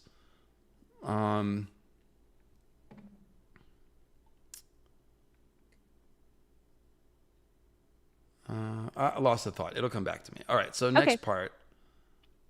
Let's see. So there so we've mentioned her relationship with Sweet Robin, and we've talked about her being a mother figure to him, right? Him literally asking, "You're my mother now." That's also a children's book, if you know. Are you my mother? Um, so not only is she showing empathy and care for Sweet Robin, but we can see the start of her strategic manipulation. So she's learning how to navigate the political landscape, yes, but she starts to do it on a lower level, I think. On it's not life or death, but it definitely matters how she does it. Um, so she's speaking to Sweet Robin, and she goes, Lord Nestor Royce has come up from the gates to see you. Sansa wiped beneath his nose. I don't want to see him. I want a story of the winged knight. After, Sansa said, first you must see Lord Nestor. Lord Nestor has a mole, he said, squirming. Robert was afraid of men with moles. Mommy said he was dreadful. My poor sweet Robin, Sansa smoothed his hair back. You miss her, I know. Lord Peter misses her too. He loved her just as much as you do. That was a lie, though kindly meant. So it's not the first time that she has these little white lies, right? But she's definitely using this in this way to get Sweet Robin to do what she wants. And this is just a really small example of how she starts to use her knowledge to get him to seamlessly act the way she wants. He's a little boy. He doesn't know any better, but she needs him to perform just as she needs to perform for Littlefinger. Yeah, and like Peter's saying, sometimes the pieces don't do what you would tell them to, and Sweet Yeah, Robin is very hard to control. So exactly. And with this providing guidance, this is also with Sweet Robin. Um, so with the crone, they're supposed to offer advice, guidance to younger, right, to the younger generation. But they also do it through hopefully a nurturing way, and that incorporates their wisdom. So this is a small example of when they're coming down from the Eyrie, they're coming down from the castle in the clouds, like I always say. They're coming down to the gates of the moon, and as you can probably guess, and as you read it, it's really scary. It's super scary how they get up to the Eyrie and how they get down from the Eyrie. Okay, this is not for the faint of heart. So Elaine takes Robert's gloved hand in her own to stop his shaking. Sweet Robin, she said, I'm scared. Hold my hand and help me get across. I know you're not afraid. He looked at her, his pupils small, dark pinpricks in eyes as big and white as eggs. I'm not? Not you. You're my winged knight, Sir Sweet Robin. So it's her coaxing and giving guidance like, no, you can do it. If I can't do it, show me the way. So it's a way playing into his, what he can understand as a little boy. So she's saying, you're brave, you can do this. So there's two things. One, it's standard psychology that somebody who's worried, if you give them someone else to worry about, that it takes them out of their own head. And so she's using that technique. But this is also what Peter said about understanding what people want. Sweet Robin is physically weak. So what does he want? He wants to be the winged knight. He wants to fly and be a strong knight in armor and gallant and stuff. So she's like, oh, I know you're not afraid, my winged knight. And he's like, oh yeah, it's me. I'm the winged knight. So like it's good psychology there. It is. Psych 101, maybe. And it might also say that this is not manipulative. There's nothing bad about this. She's actually Mm-hmm. giving him, like, this is just what a good parent would do for their kid, is use their favorite superhero costume as a vehicle for the child to learn to practice bravery. That's Mm-hmm. very common technique. It's like, oh, you're not scared, are you? No, I'm tough. I can do it. Yeah, this is how you teach children to be confident and to stand up to challenges that are scary. It's just Ned saying Mm-hmm. only time you can be brave is when you're When scared. you're scared. And so Yeah. yeah, there's maybe even echoes of that in this scene as well. Mm-hmm. Very And good. Nice I, job. So, Mickey, yeah. again, thank you. Well prepared. Thanks for bringing all this. This is great Mm-hmm. stuff. Acceptance of hard truths. So, what are we talking about here? Um, so this is when, like, the crone looks at all reality. So not just the lighter side, but the darker side. So in her case, it's this darker side of court life, of the power struggles that she's going through and that Littlefinger's going through. Um, so it's the acceptance and understanding of reality, and also, like, yes, she knows, but she had, like, another attribute that we'll talk about is she meets that reality, this dark reality, with inner strength. So her knowing herself, her learning about herself and what skills she can use. So it's a little bit of a two-parter. They're very intertwined, I would say. So as we saw previously, Sansa kind of starts getting the idea from Littlefinger, like, what is he planning? What are these moves? What's the strategy? And so Peter kind of lets her in, and he's like, okay, so there's this guy, Harry Harding. Um, and I think that he comes back, he's like, I got you something special, a marriage, a proposal, right? And they go through this whole, it's pages long of explaining who Harry Harding is. And they go through the like history of all the errands, who's related to who, what child is who. And he's getting at the true heir to the Eyrie, rather Robert's heir. So, Sweet Robin is sick, but his heir is someone who's strong, known in the Eyrie.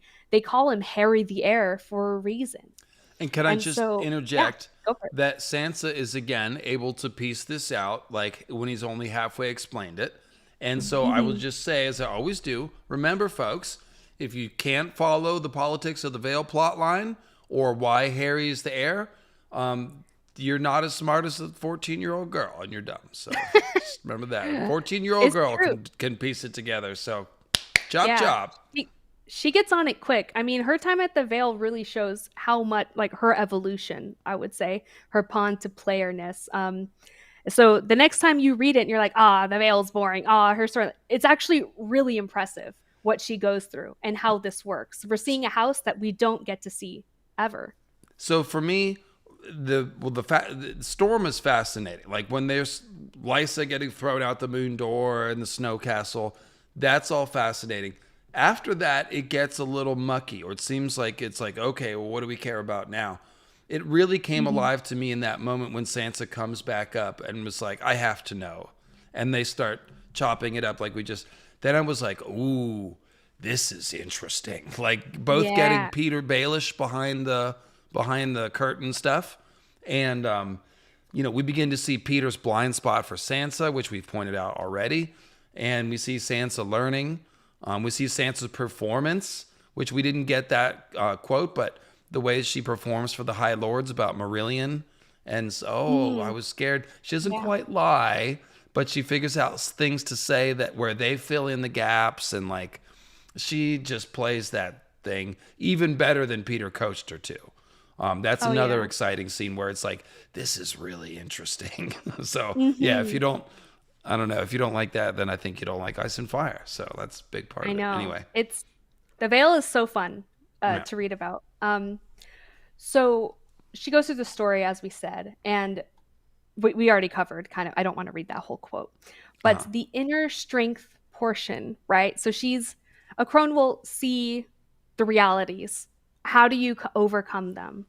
Well, you have this strength. And because we're speaking about feminine archetypes, right? So, what powers, what tools do women have to overcome these hardships, this dark reality of court and marriages and how they fall into the world of ice Well, and don't ask fire? Cersei because Cersei's answer will get the video Yeah. demonetized. Yes, Cersei. Yeah, Cersei is not a great example of this, but it is what's at their disposal, their tools, their courtesy, these internal things that they can control, right? So their inner strength, their perseverance, what can they do with their family, with these marriage alliances? So even, I forget if I got the quote here or not, but I'll paraphrase it for you guys.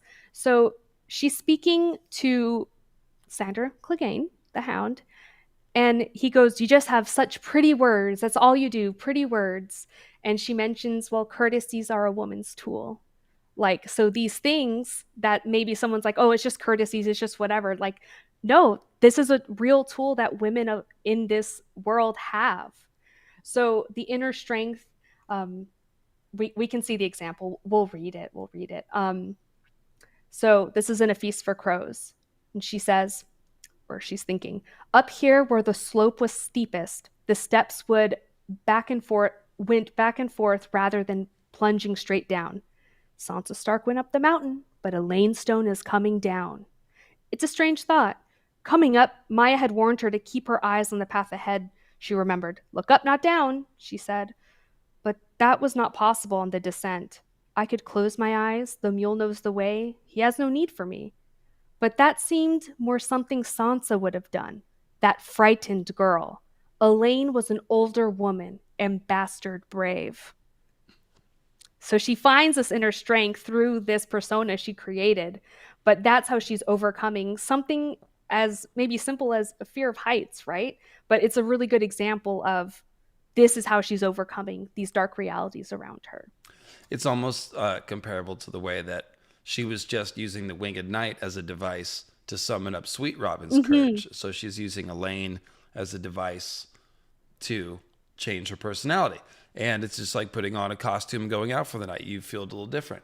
Arya Yeah. obviously is doing even more of it. To get back to the Arya Sansa thing. They're Yeah. both toying with losing identity and taking different names and like, who are we really? And we're going to come back to our Starkness, but it's a different, a more well-rounded knowledge of self, part 2.0 or whatever. So yeah, Hmm. that's all well said. Sansa Stark went up the mountain. Elaine Stone is coming down. Yeah, I mean, it's very, very good Yeah. transformative alchemical language. And so we are moving through the archetypes. Yes. Hmm. So this symbols here. This is gonna. Well, let's just dive into this. This is gonna be some cool stuff. So wolves, obviously. Again, shout out to your what kind of dog? The Huskies. Redheaded husky. Oh, Yeah. you have This multiple is huskies. Okay, yeah. shout out to This all is of them. Rhea. Yeah. Freya and Sansa. Rhea and Sansa. Oh, Rhea. Okay. So with the wolves, you said this very well right here in this paragraph. Lady represents her connection to House Stark, and specifically her identity as the eldest Stark daughter. This, like I said, a hostage, political pawn, whatever you want to say, to all these powerful families that marry their noble daughters out. It's their political currency. That's again probably the best term. And so, Lady is killed early in the series, symbolizing the loss of Sansa's childhood innocence and her detachment from her family. I would even maybe say the hollowness of the dream that she was sold, if you will. Hmm. Yeah. The absence of her direwolf is significant, as Sansa often feels isolated and cut off from her northern roots while in the south, especially at King's Landing. Then we see other dogs play the role. Sandor is the more notable one, but also in the Eyrie, she befriends the dog that's it's at Peter Baelish's castle. There's the old dog. Hmm. That's where it is. So, yep. Will it? Like I said, could Sandor eventually become her sworn shield and be her dog in that way? Perhaps.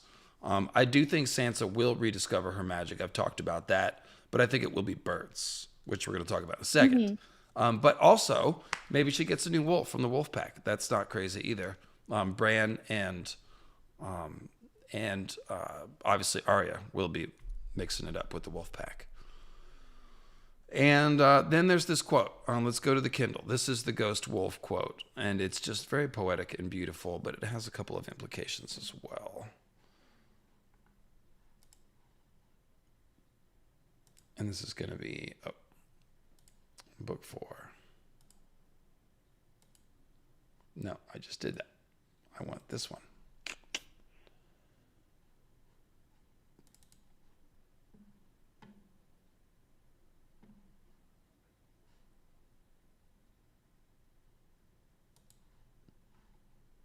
Okay. Oh, I think I'm right here. So it's just the next page.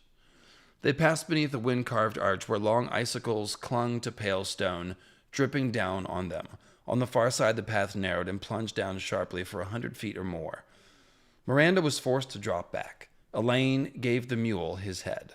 The steepness of this part of the descent made her cling tightly to the saddle. The steps here had been worn smooth by the iron-shod hooves of all the mules who passed this way until they resembled a series of shallow stone bowls. Water filled the bottoms of the bowls, glimmering golden in the afternoon sun. It is water now, Elaine thought, but come dark, all of it will turn to ice. She realized she was holding her breath and let it out. Maya Stone and Lord Robert had almost reached the rock spire where the slope leveled off again. She tried to look at them and only them. I will not fall, she told herself. Maya's mule will see me through. The wind skirled around her as she bumped and scraped her way down step by step. It seemed to take a lifetime. Then all at once she was at the bottom with Maya and her little lord, huddled beneath a twisted rocky spire. Ahead stretched a high stone saddle, narrow and icy. So this is a bridge, and it's got it's got a saddle, so it's a bridge horse. We know what that is. That's Yggdrasil, which is both a bridge and a horse. And Elaine could hear the wind shrieking and feel it plucking at her cloak. So we got the screaming weirwood face now. She remembered this place from her ascent. It had frightened her then, and it frightened her now. It's wider than it looks, Maya was telling Lord Robert in a cheerful voice. A yard across and no more than 8 yards long. That's nothing. Nothing, Robert said. His hand was shaking. Oh no, Elaine thought. Please, not here, not now. It's best to lead the mules across, Maya said. If it please my lord, I'll take mine over first, then come back for yours. Lord Robert did not answer. He was staring at the narrow saddle with his reddened eyes. I shan't be long, my lord, Maya promised, but Elaine doubted the boy could even hear her. When the bastard girl led her mule out from beneath the shelter of the spire, the wind caught her in its teeth. Her cloak lifted, twisting and flapping in the air. Oh, God, this is terrifying. Maya staggered, and Yeah. for half a heartbeat, it seemed as if she would be blown over the precipice, but somehow she regained her balance and went on. Elaine took Robert's gloved hand in her own to stop his shaking. Sweet Robin, she said, I'm scared. Hold my hand and help me get across. I know you're not afraid. So this is the part that we just read. The winged knight could fly higher than mountains. She gave his hand a squeeze. Lady Miranda had joined them by the spire. He could, she echoed, when she saw what was happening. Sir Sweet Robin. Oh, Sir Sweet Robin, Lord Robert said, and Elaine knew that she dare not wait for Maya to return. So he's feeling brave now. They've got his courage up, and so she's like, oh, we got to go now. She helped the boy dismount. Hand in hand, they walked out onto the bare stone saddle, their clothes snapping and flapping behind them. All around was empty air and sky, the ground falling away sharply to either side. There was ice underfoot and broken stones just waiting to turn and ankle, and the wind was howling fiercely. It sounded like a wolf, thought Sansa. A ghost wolf, big as mountains. So, this is really interesting because it's like, who's the ghost wolf? Well, you'd think of Sansa's dead wolf, probably. And it's like, is, Lady Spirit out there giving her courage? Are we talking about Lady Spirit being at Winterfell? Because the next sentence is, it says, and then they were on the other side, and Maya Stone was laughing and lifting Robert for a hug. And then there's Maya going back to help the others cross. So it's like crossing the wall or crossing the weirwood. We're on the other side now.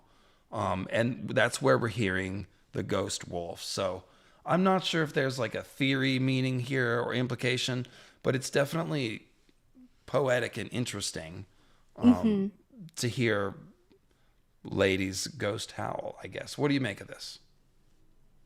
I think it could be a throwback. I think it's also um, with her imagery. I was actually going to talk about more like a bird, but and maybe in there a little bit of a bird. They're cloaks for flapping, right? So wings flap. So I think we're starting to see Oh, her. Mickey, Hmm. you're so right Yeah. about that. They are So flying across the bridge. they are. And she does it fearlessly. Well, a little scared, but she overcomes it. Well, and so that's weirwood net language and stuff. But how does that apply to Sansa? Like I said, she's called a bird over and over again. So it may be that would make sense of the ghost wolf howl. So it's like she hears the wolf that's dead, but she's beginning to flap and fly Hmm. across the weir bridge. So Hmm. yeah, that could be more bird foreshadowing. Nice job, Mickey. Nice job. Yeah. It's She has winged a wolf lot of. stuff. Oh, yeah, of course. It So is Bran winged is wolf. the winged wolf, and Sansa is too. She's the wolf with bat wings. Hmm. In that one rumor about Sansa fleeing King's Landing, she turned into a wolf with bat wings and flew out of the Yeah. tower on the full moon or something.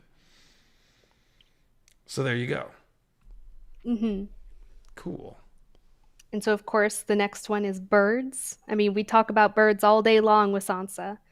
She's referred to as a little I talk bird. to birds all day long. It's similar but different. Is it? Just, you're the bird master. Yeah, I talk to birds about birds. They like songs where their names are in the songs. So So cute. oh yeah, Jon Snow, he's a dragon wolf. That would be like a wolf with bat Hmm. wings as well. Yeah. Well, Oh, again, that's a this good point. the dire wolf of Stark and the three-headed dragon of Targaryen are both inspired by Cerberus, and they're both Hmm. families that like guard the underworld. So Dragonstone, Winterfell, lots in common.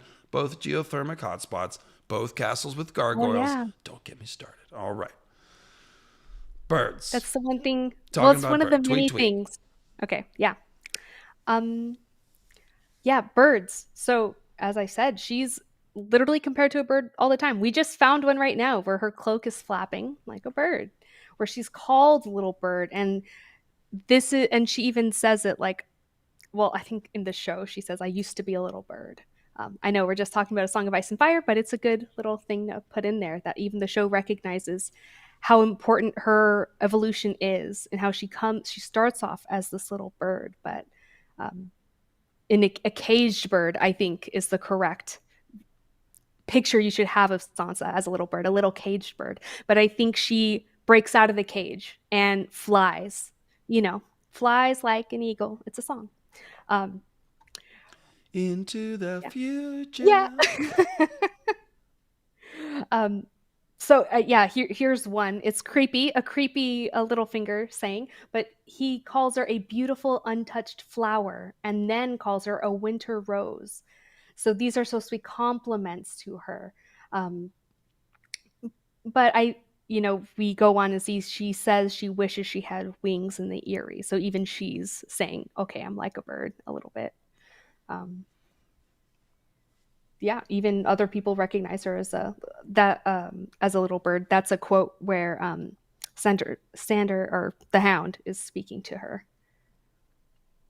Yeah, and he says, "Fly away, little bird. I'm sick of you peeping at Yeah, me." Yeah. yeah. So let's talk about Idunn and falcons and eagles. It is time. So I've Hmm. got the quote here. It's at the beginning. Oh no, it's under the Thiazi section at the end. Okay. So the idea of Sansa turning into a bird, growing wings and escaping places, is probably foreshadowing for her skin changing birds.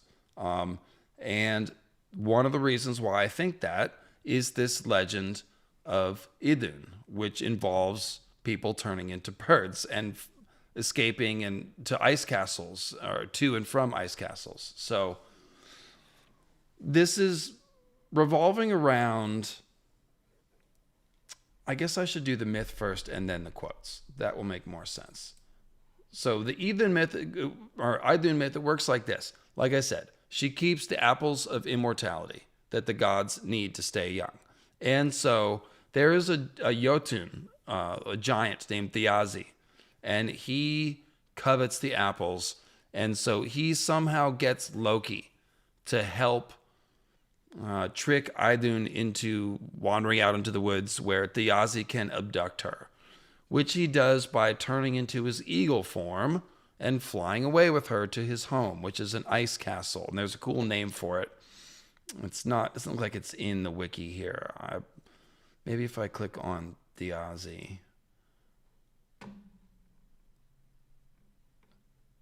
See, that's the English spelled Thiazi, but I've trod these paths before, so I recognize the Norse form. But where is the castle? Oh yeah, it's Thermheimer, or something like that, Thermheimer, and it's a nice castle. Is the point? So it's definitely the Eyrie, and Peter Baelish is a giant who's also a bird. Remember, he's got this one sigil is the Titan of Bravo's head, which is a giant's head, and he's also a mockingbird.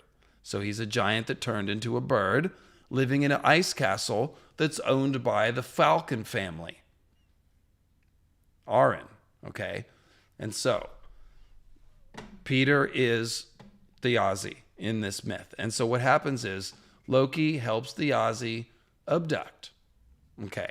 Then what happens is the gods are pissed. And so they figure out what happened and they make Loki, they're like, you're responsible, so you have to go rescue her. And so he turns into a falcon and he flies up. And remember, Thiazi's an eagle, so Loki's a falcon. Loki finds her and he turns her into a nut, a chestnut, so that he can carry her in his claws. And so now we have Falcon Loki carrying Idunn the chestnut out of Thermheimer or whatever it was and back towards Asgard. And so the gods kindle a great bonfire, or they prepare one. And as soon as Loki flies past the fire, They then light the thing, and Thjazi in eagle form crashes in and burns. So, shout out to Orell's eagle above the wall, burning. Right above the wall. That's as he's over the walls of Asgard. It's definitely a shout out. But the important thing is, okay, so Sansa, first of all, her hair is chestnut brown when she hides in the Vale in the ice castle. So it's a deliberate call out to Idunn turning into a chestnut. And again, Sansa is an apple. So there's your apples. And she's also, when she's in the Godswood, she's comparing the empty Godswood to her, the Godswood without gods, like me. But she's actually mirroring Alyssa, and she is like the goddess in the Godswood there, in archetypal sense. And so it's her in the Godswood at the castle is just very similar to Idunn, again, who belongs in a forest and keeps the apples. She is a tree goddess, I guess is what I'm trying to say. Very like Nissa Nissa. And so they get her back, and they have the apples back, and everyone's happy. Now, here's the thing.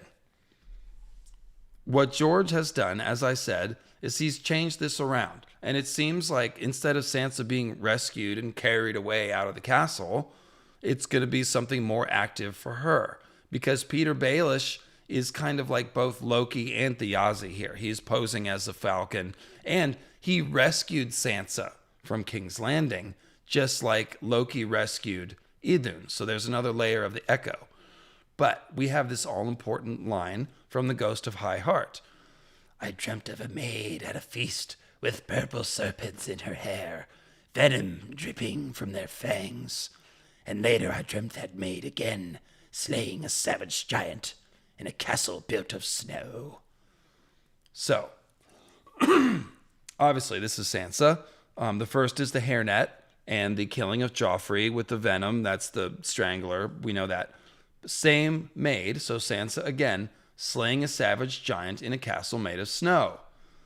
Now, when she's in the Eyrie, which is a ice castle, it looks described as a snow castle, she makes a snow castle, which is Winterfell, of course, and then along comes her husband-to-be.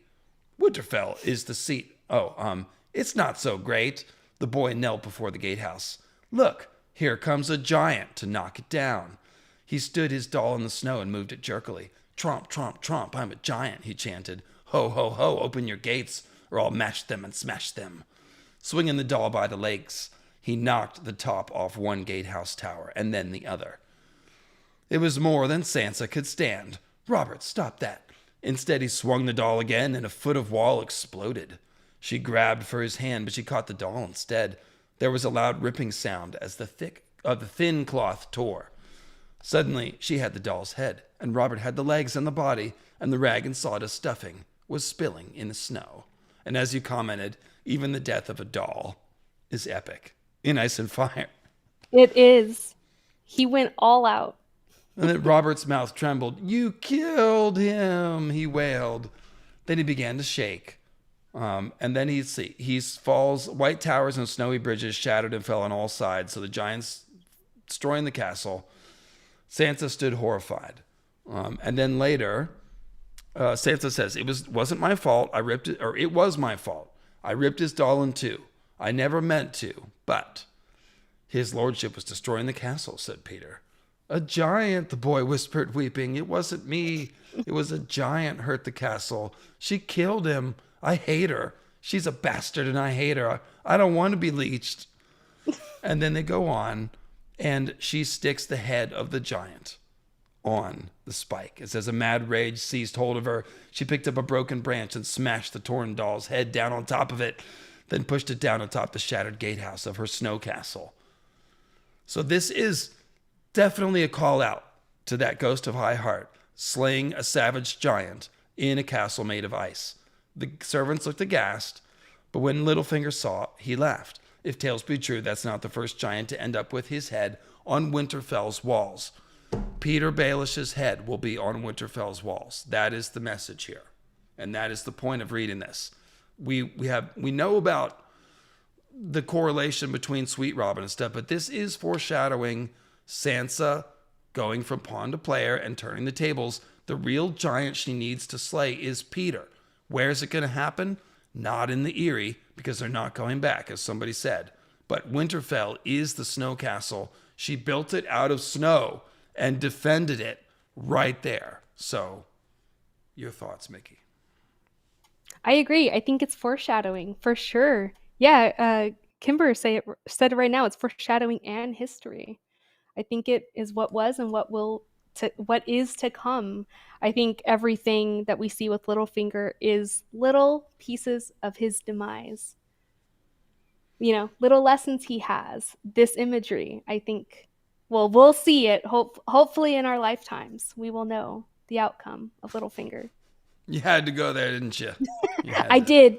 I had to say it. Once I'll a say it stream, for we do all of have to us. acknowledge the elephant that lives with us. Yes, 12 years. True. 12 years. 12 years. 12 years. I mean, he gave us sample chapters, but I don't know how they uphold. The They last could sample just be, chapter was still like 8 years ago. yeah, Will exactly. you read this quote right here? This is a really nice one, and I've got a couple observations when you're done. Okay, let's see. Elaine's apartments.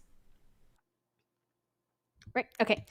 Elaine's apartments in the Maiden's Tower were larger and more lavish than the little bedchamber where she'd been kept when Lady Lysa was alive.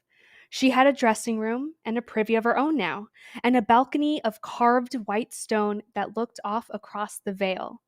While Gretchel was tending to the fire, Elaine padded barefoot across the room and slipped outside. The stone was cold beneath her feet, and the wind was blowing fiercely, as it always did up here. But the view made her forget all of that for half a heartbeat.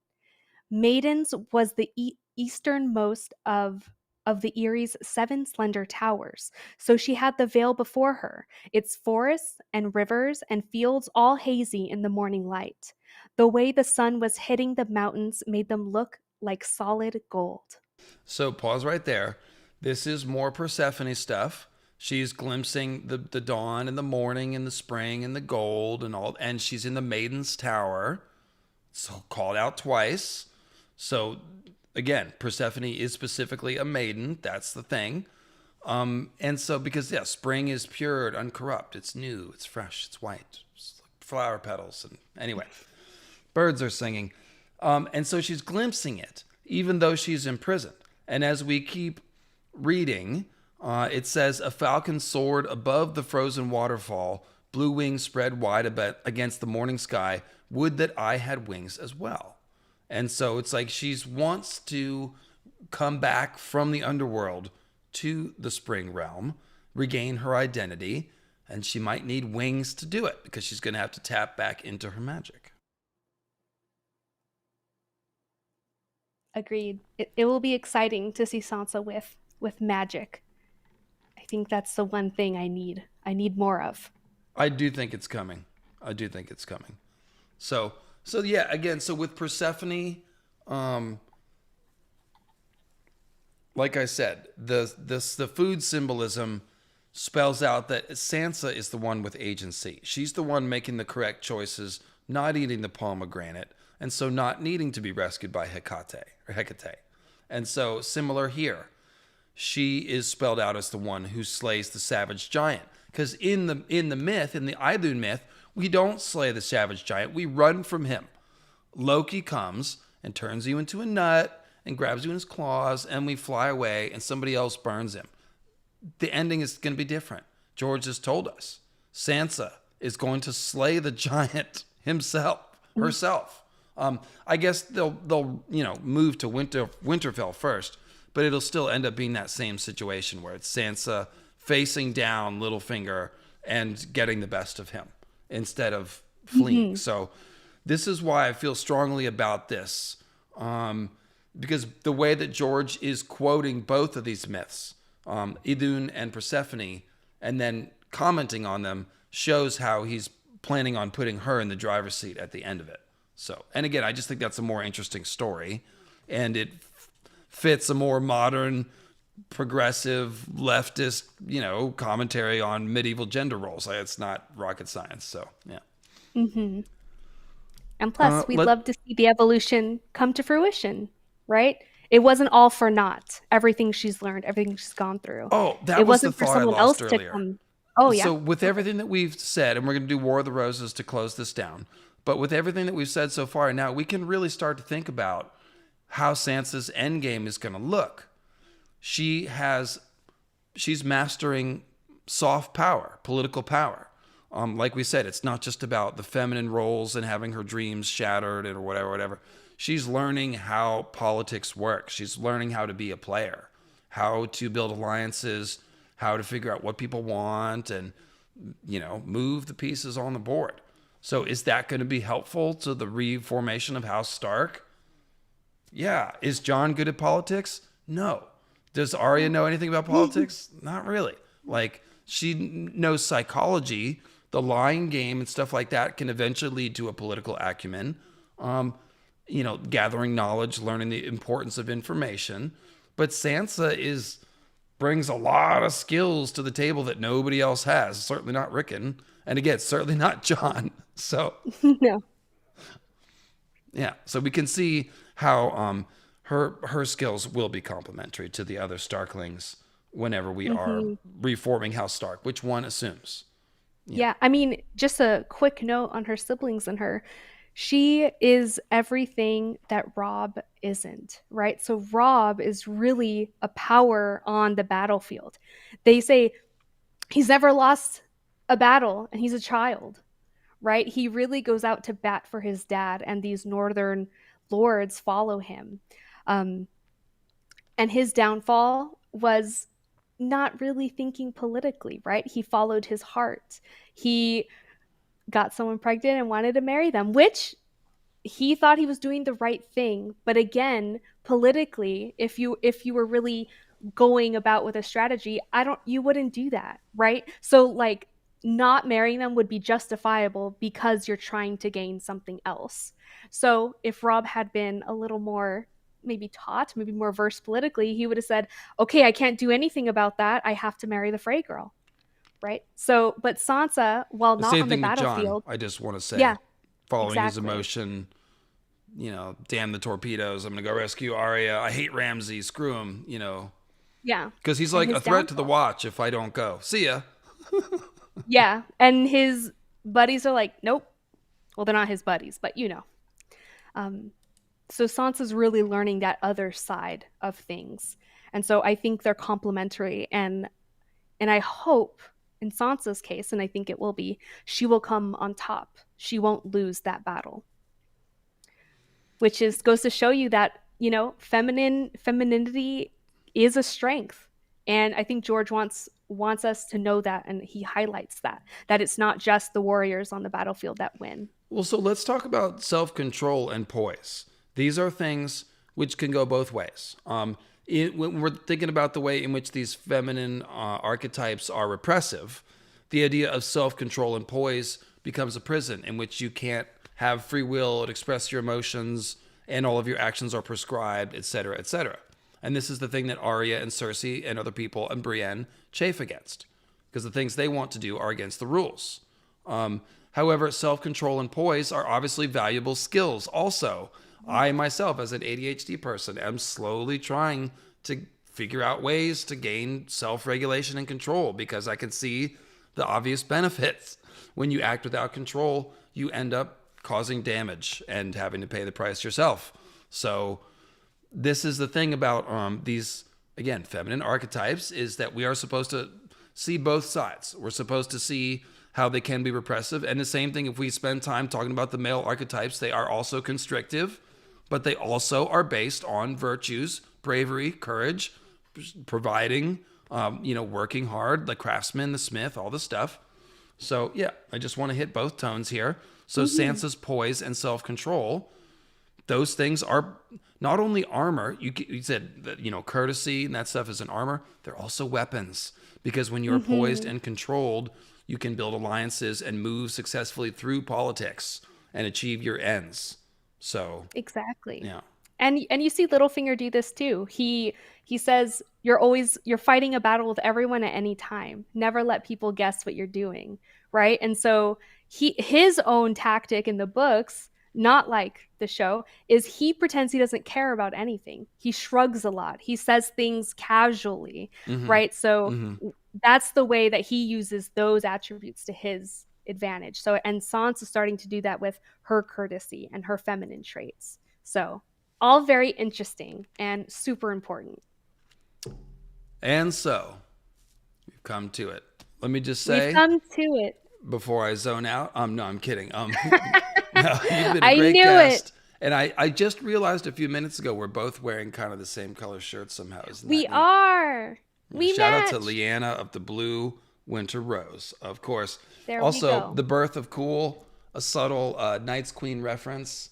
It even says Moon Ooh. Dreams because Night's Queen birthed the others. And so War of the Roses. Sean, if you want to drop the link to your War of the Roses video, you are a mod and you can do that. And I will recommend people watch your video as Yes. you drop the link. What Yes. is this all about? The Yorks and the Starks. Eddard Yes. of is So, it Edward of mhm. York? That's Eddard, and who's Sansa? What's Edward going and on? Edward. So, I will give I don't want to get called out for not knowing anything. So this is what I understand. Take it with a grain of salt. This is what I understand, okay? The War of the Roses, also famously called the War of the Cousins, because everyone was related to each other. Everyone's English, right? We have Mm-hmm. marriages, we have relatives. So to set the scene, times were not good. Bad vibes all around. They were facing a mini ice age, famine, the plague. People were having little territory skirmishes, and then comes King Edward III. And this might sound familiar for a character we have in A Song of Ice and Fire. He believed he was also the rightful heir for France, for the throne of France. So his belief, he said, that's also me. That's me, girl. And King Philip IV obviously challenged him. He was like, no, this is our thing. What are you talking about? So after the English king had taken the French crown, the pressure to hold it was so great, right? So if you think about a pressure cooker, there's only so much time that can pass, only so many things that happen until it blows up, right?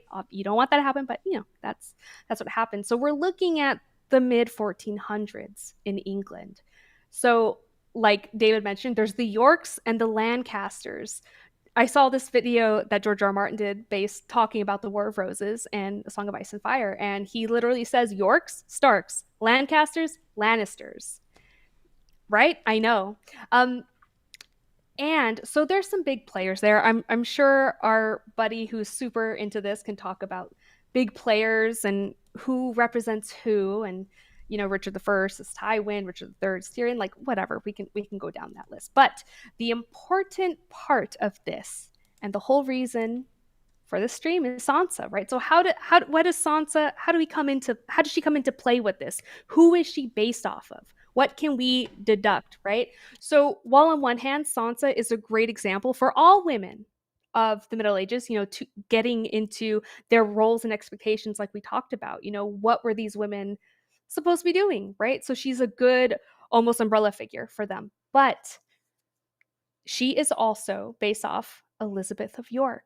Now, what becomes she is the start of what becomes the Tudor dynasty. So, with her marriage, she starts anew. Beyond the Lancasters and the Yorks is the whole new Tudor dynasty. So, and she has a few parallels with Sansa. We'll talk about her background and upbringing. I think they're pretty self explanatory. Sansa Stark's the eldest daughter that we know. She grows up in Winterfell with a deep admiration for courtly life, chivalry, the ideal to be, this idea of becoming a queen, and it's her dreams and romance. And Elizabeth of York is very similar. She comes from a powerful Yorkist dynasty, right? She is the daughter of King Edward, like King Eddard. Family tragedy and political upheaval. um, We have a mystery guest, Mickey. We've gained a black oh, yes. box. I Please come in. We're two and a Talk. half hours in, so I guess you have to save one bite for the stranger. The stranger is with us. I don't know what to say. We have Come a black in and box. speak about Come in and speak about the War of the Roses, please.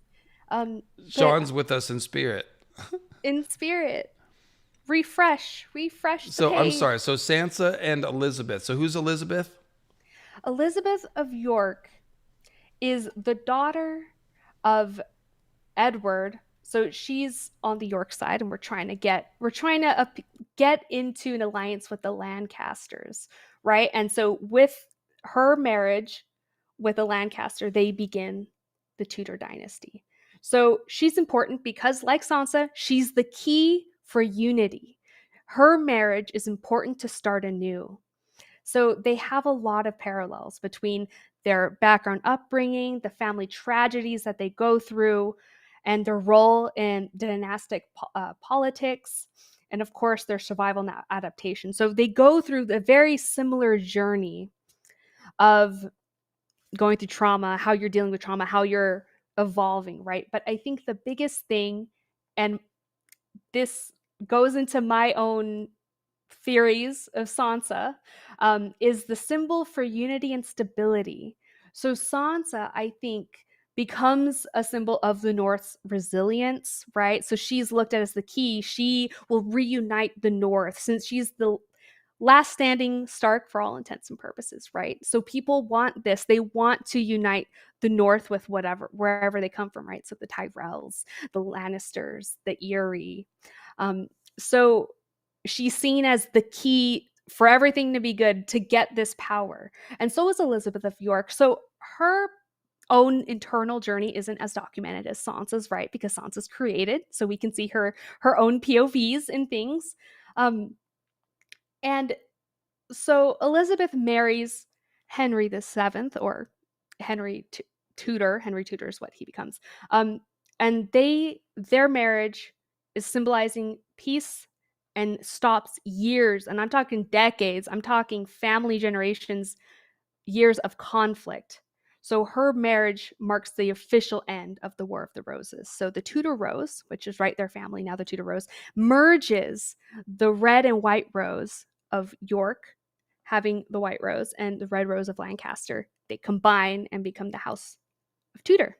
And so that's my hope for A Song of Ice and Fire with Sansa. I believe she will have a, either with herself or with another person, I think she will bring upon the dream of spring. I think her role is greater than what people give her credit for. And this could be wishful thinking, I know, but I think we see a real life person who George has said she's based off of, or at least partially. And that was her reality. She became this new generation. And I want Sansa to also be that. I think that points to her future in the series. I can't hear you. I think you're muted. So who could be a Harry Tudor? Henry Tudor. Harry Tudor. Henry Tudor. Tudor. So he's um Don't look up Harry Tudor on Urban Dictionary. we won't. We won't. Um Henry I Tudor. Yeah. Could it be so I guess, Fagon? I mean, I don't like Vagon. I'm gonna be real. I don't like him. I don't like him at all. Think he's fake. Oh, but That's the whole point. he's both fake and kind of an a-hole. Yeah, no, both. Yeah. Yeah, exactly. I think our big players are what? We have him, we have John, I'm trying to think about other people. Oh, Harry the Heir, Daenerys, probably. Harry the Heir. Of course, we have Daenerys. There could be an alliance with Sansa and Daenerys. Um, but I mean that's how you view House Targaryen, right? House Yeah, and Targaryen you have could to be remember, this new like, generation. yeah, is the way that George does these parallels. They're not like they don't map out One over to the whole one. Yeah. story. They're just. Hmm. I think a lot of the War of the Roses stuff is governing some of the initial plot movements. But I do tend to wonder, like Sansa is definitely marrying somebody who's going to be a part of her becoming the Lady of Winterfell. So who would that be? I don't think it will be Harry the Heir ultimately. I don't think so either. Um, it won't be Tyrion, that's for sure. He's leagues away. I think, who else is there? Chat, you can help us out. I think John. That's Yeah, one. I mean, I'm that's trying to not think going to be about who John. The else. John Sansa things, that's not happening in the books. Yeah, I know. To follow the We're, pattern, it would be a Lannister, but that's why she got betrothed to Tyrion. Like, we already did that. I mm-hmm. don't think that's coming back around. I don't think so either.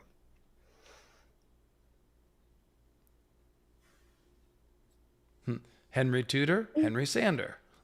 Henry Sander. Yeah, I think this is where theories come into play. Yeah, well, yeah, let us know, Yeah, chat. What do you think? we can have a poll. Who is Jamie, that would gonna? be too weird. That would be a little weird. He's a lot older than Lancel. I think Lancel's lost to the. Yeah, he's already married too. Yeah, Sansa deserves better. she does. She should marry Asha. Yeah, it's a little bit of a mystery. A little bit of a Yeah, mystery. Has to be Harry the Heir. I don't know if I want Harry the yeah. Heir sitting on Winterfell's high I chair. don't think so either. How about that? I'd like her to be a Queen Elizabeth, so okay, so we could have a Queen of the North, all on her own. A lot of people are saying Jamie. I guess only Jamie is like the literal Lannister option. But we'll see. You know her former Oh, betrothed, so people are saying Tyrell. What's his Tyrion. name? Willis.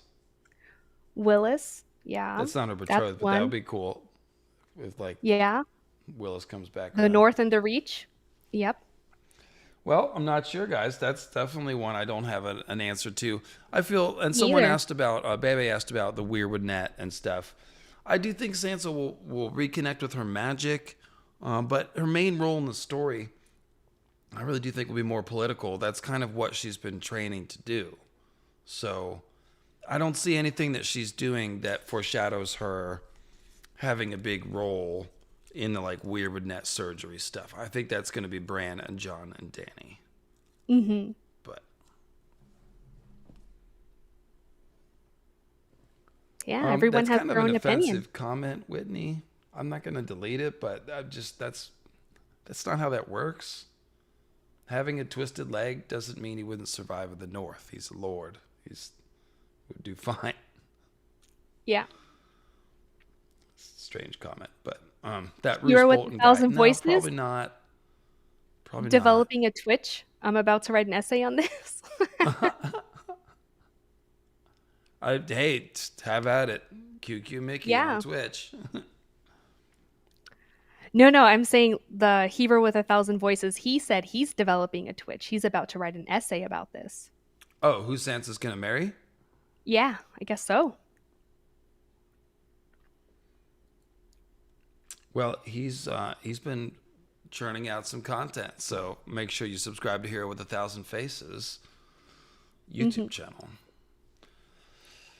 Anyway, this Voices, has not been a good faces. stream. Mickey is and mystery guest to my right, Yes, mystery guest. whoever you are, and yeah. It No, was nice this seeing was all of awesome. I you. appreciate you coming on. I'm sorry as I talk over you. Yeah, Go ahead. you're good. I was gonna say I enjoyed seeing chat. It was nice to meet y'all officially.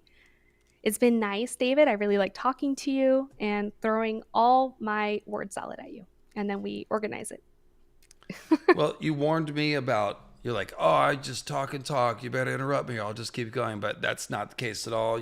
Everything you had to say was perfectly on topic and well organized, and that was a real smooth conversation. I really appreciate you coming Yeah. on. I think the chat enjoyed your presence a lot.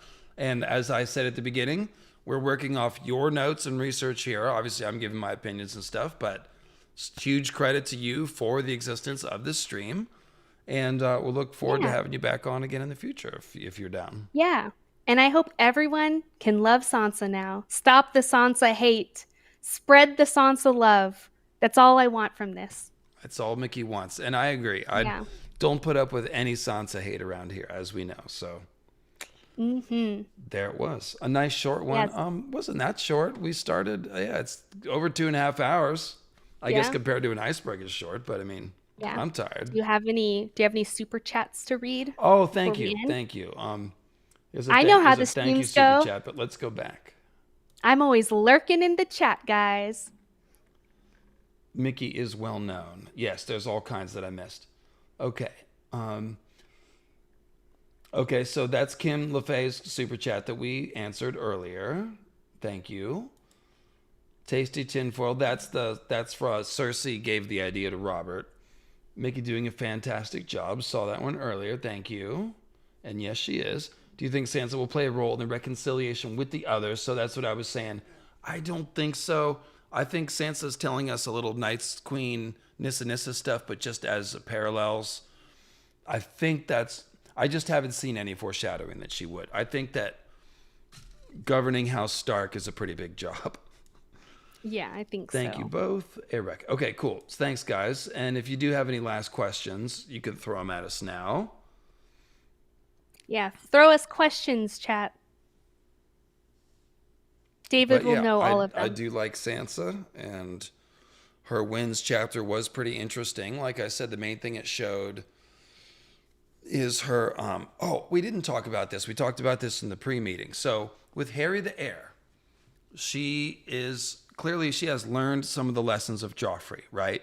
She's not romancing his image. She's looking at him very coldly, assessing him. And not only that, but I noticed that she is making a point to figure out how to control and manipulate Harry. And you can see that with her flirting and with her remarks, she is doing all of it in a calculated fashion to figure out how to control this guy because that might be what her safety depends on. In her previous situation, she had no control over Joffrey and she was abused horribly. So I just noticed that with her and Harry, like she's figuring out how to control him and work with him for the time that she might be with him. She doesn't know how long she's going to be stuck with him or what's going to happen, but she's protecting herself by doing that. So I thought that was interesting to observe from that wins chapter. Hmm. A good sign that she's learning. She's in the game now. I think she's participating. Well, to the best of her ability. I don't know if she wants to be in the game. I don't know if anyone wants to be in the Game of Thrones, but she's trying her best.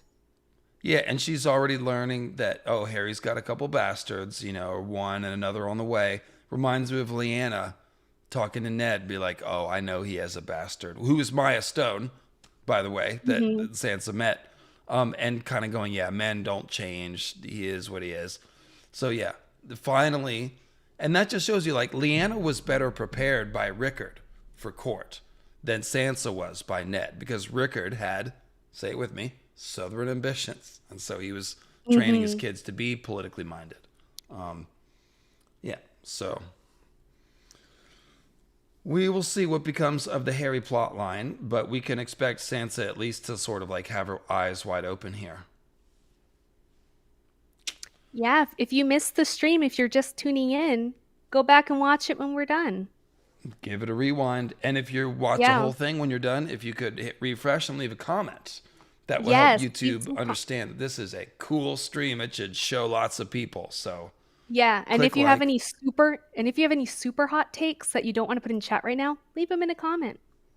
People will debate you there. They will. I will see them. Other people will see them.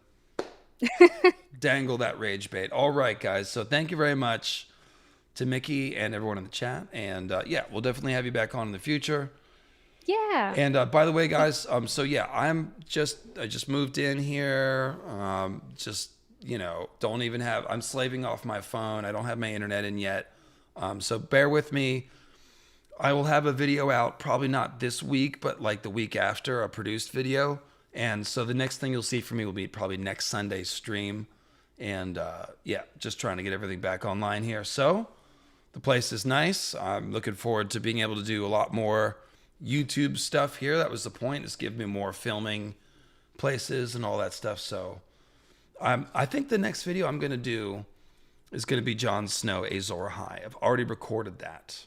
And so I think I'm going to work on that this Ooh. week and try to get it ready for week after next. But you know how it is. So Yeah. Well, we're all very excited for it, right, chat? We're all excited. Whoa. the deafening roar. Okay, all right. I know. There we go. Well, thank you guys, and oh, I'm gonna destroy the stream. Hang on. Just knocked my phone off. I hit to kick the cable. All right, guys. Well, I will see you next week with not sure what. It'll be cool though. So, cheers. Bye, guys.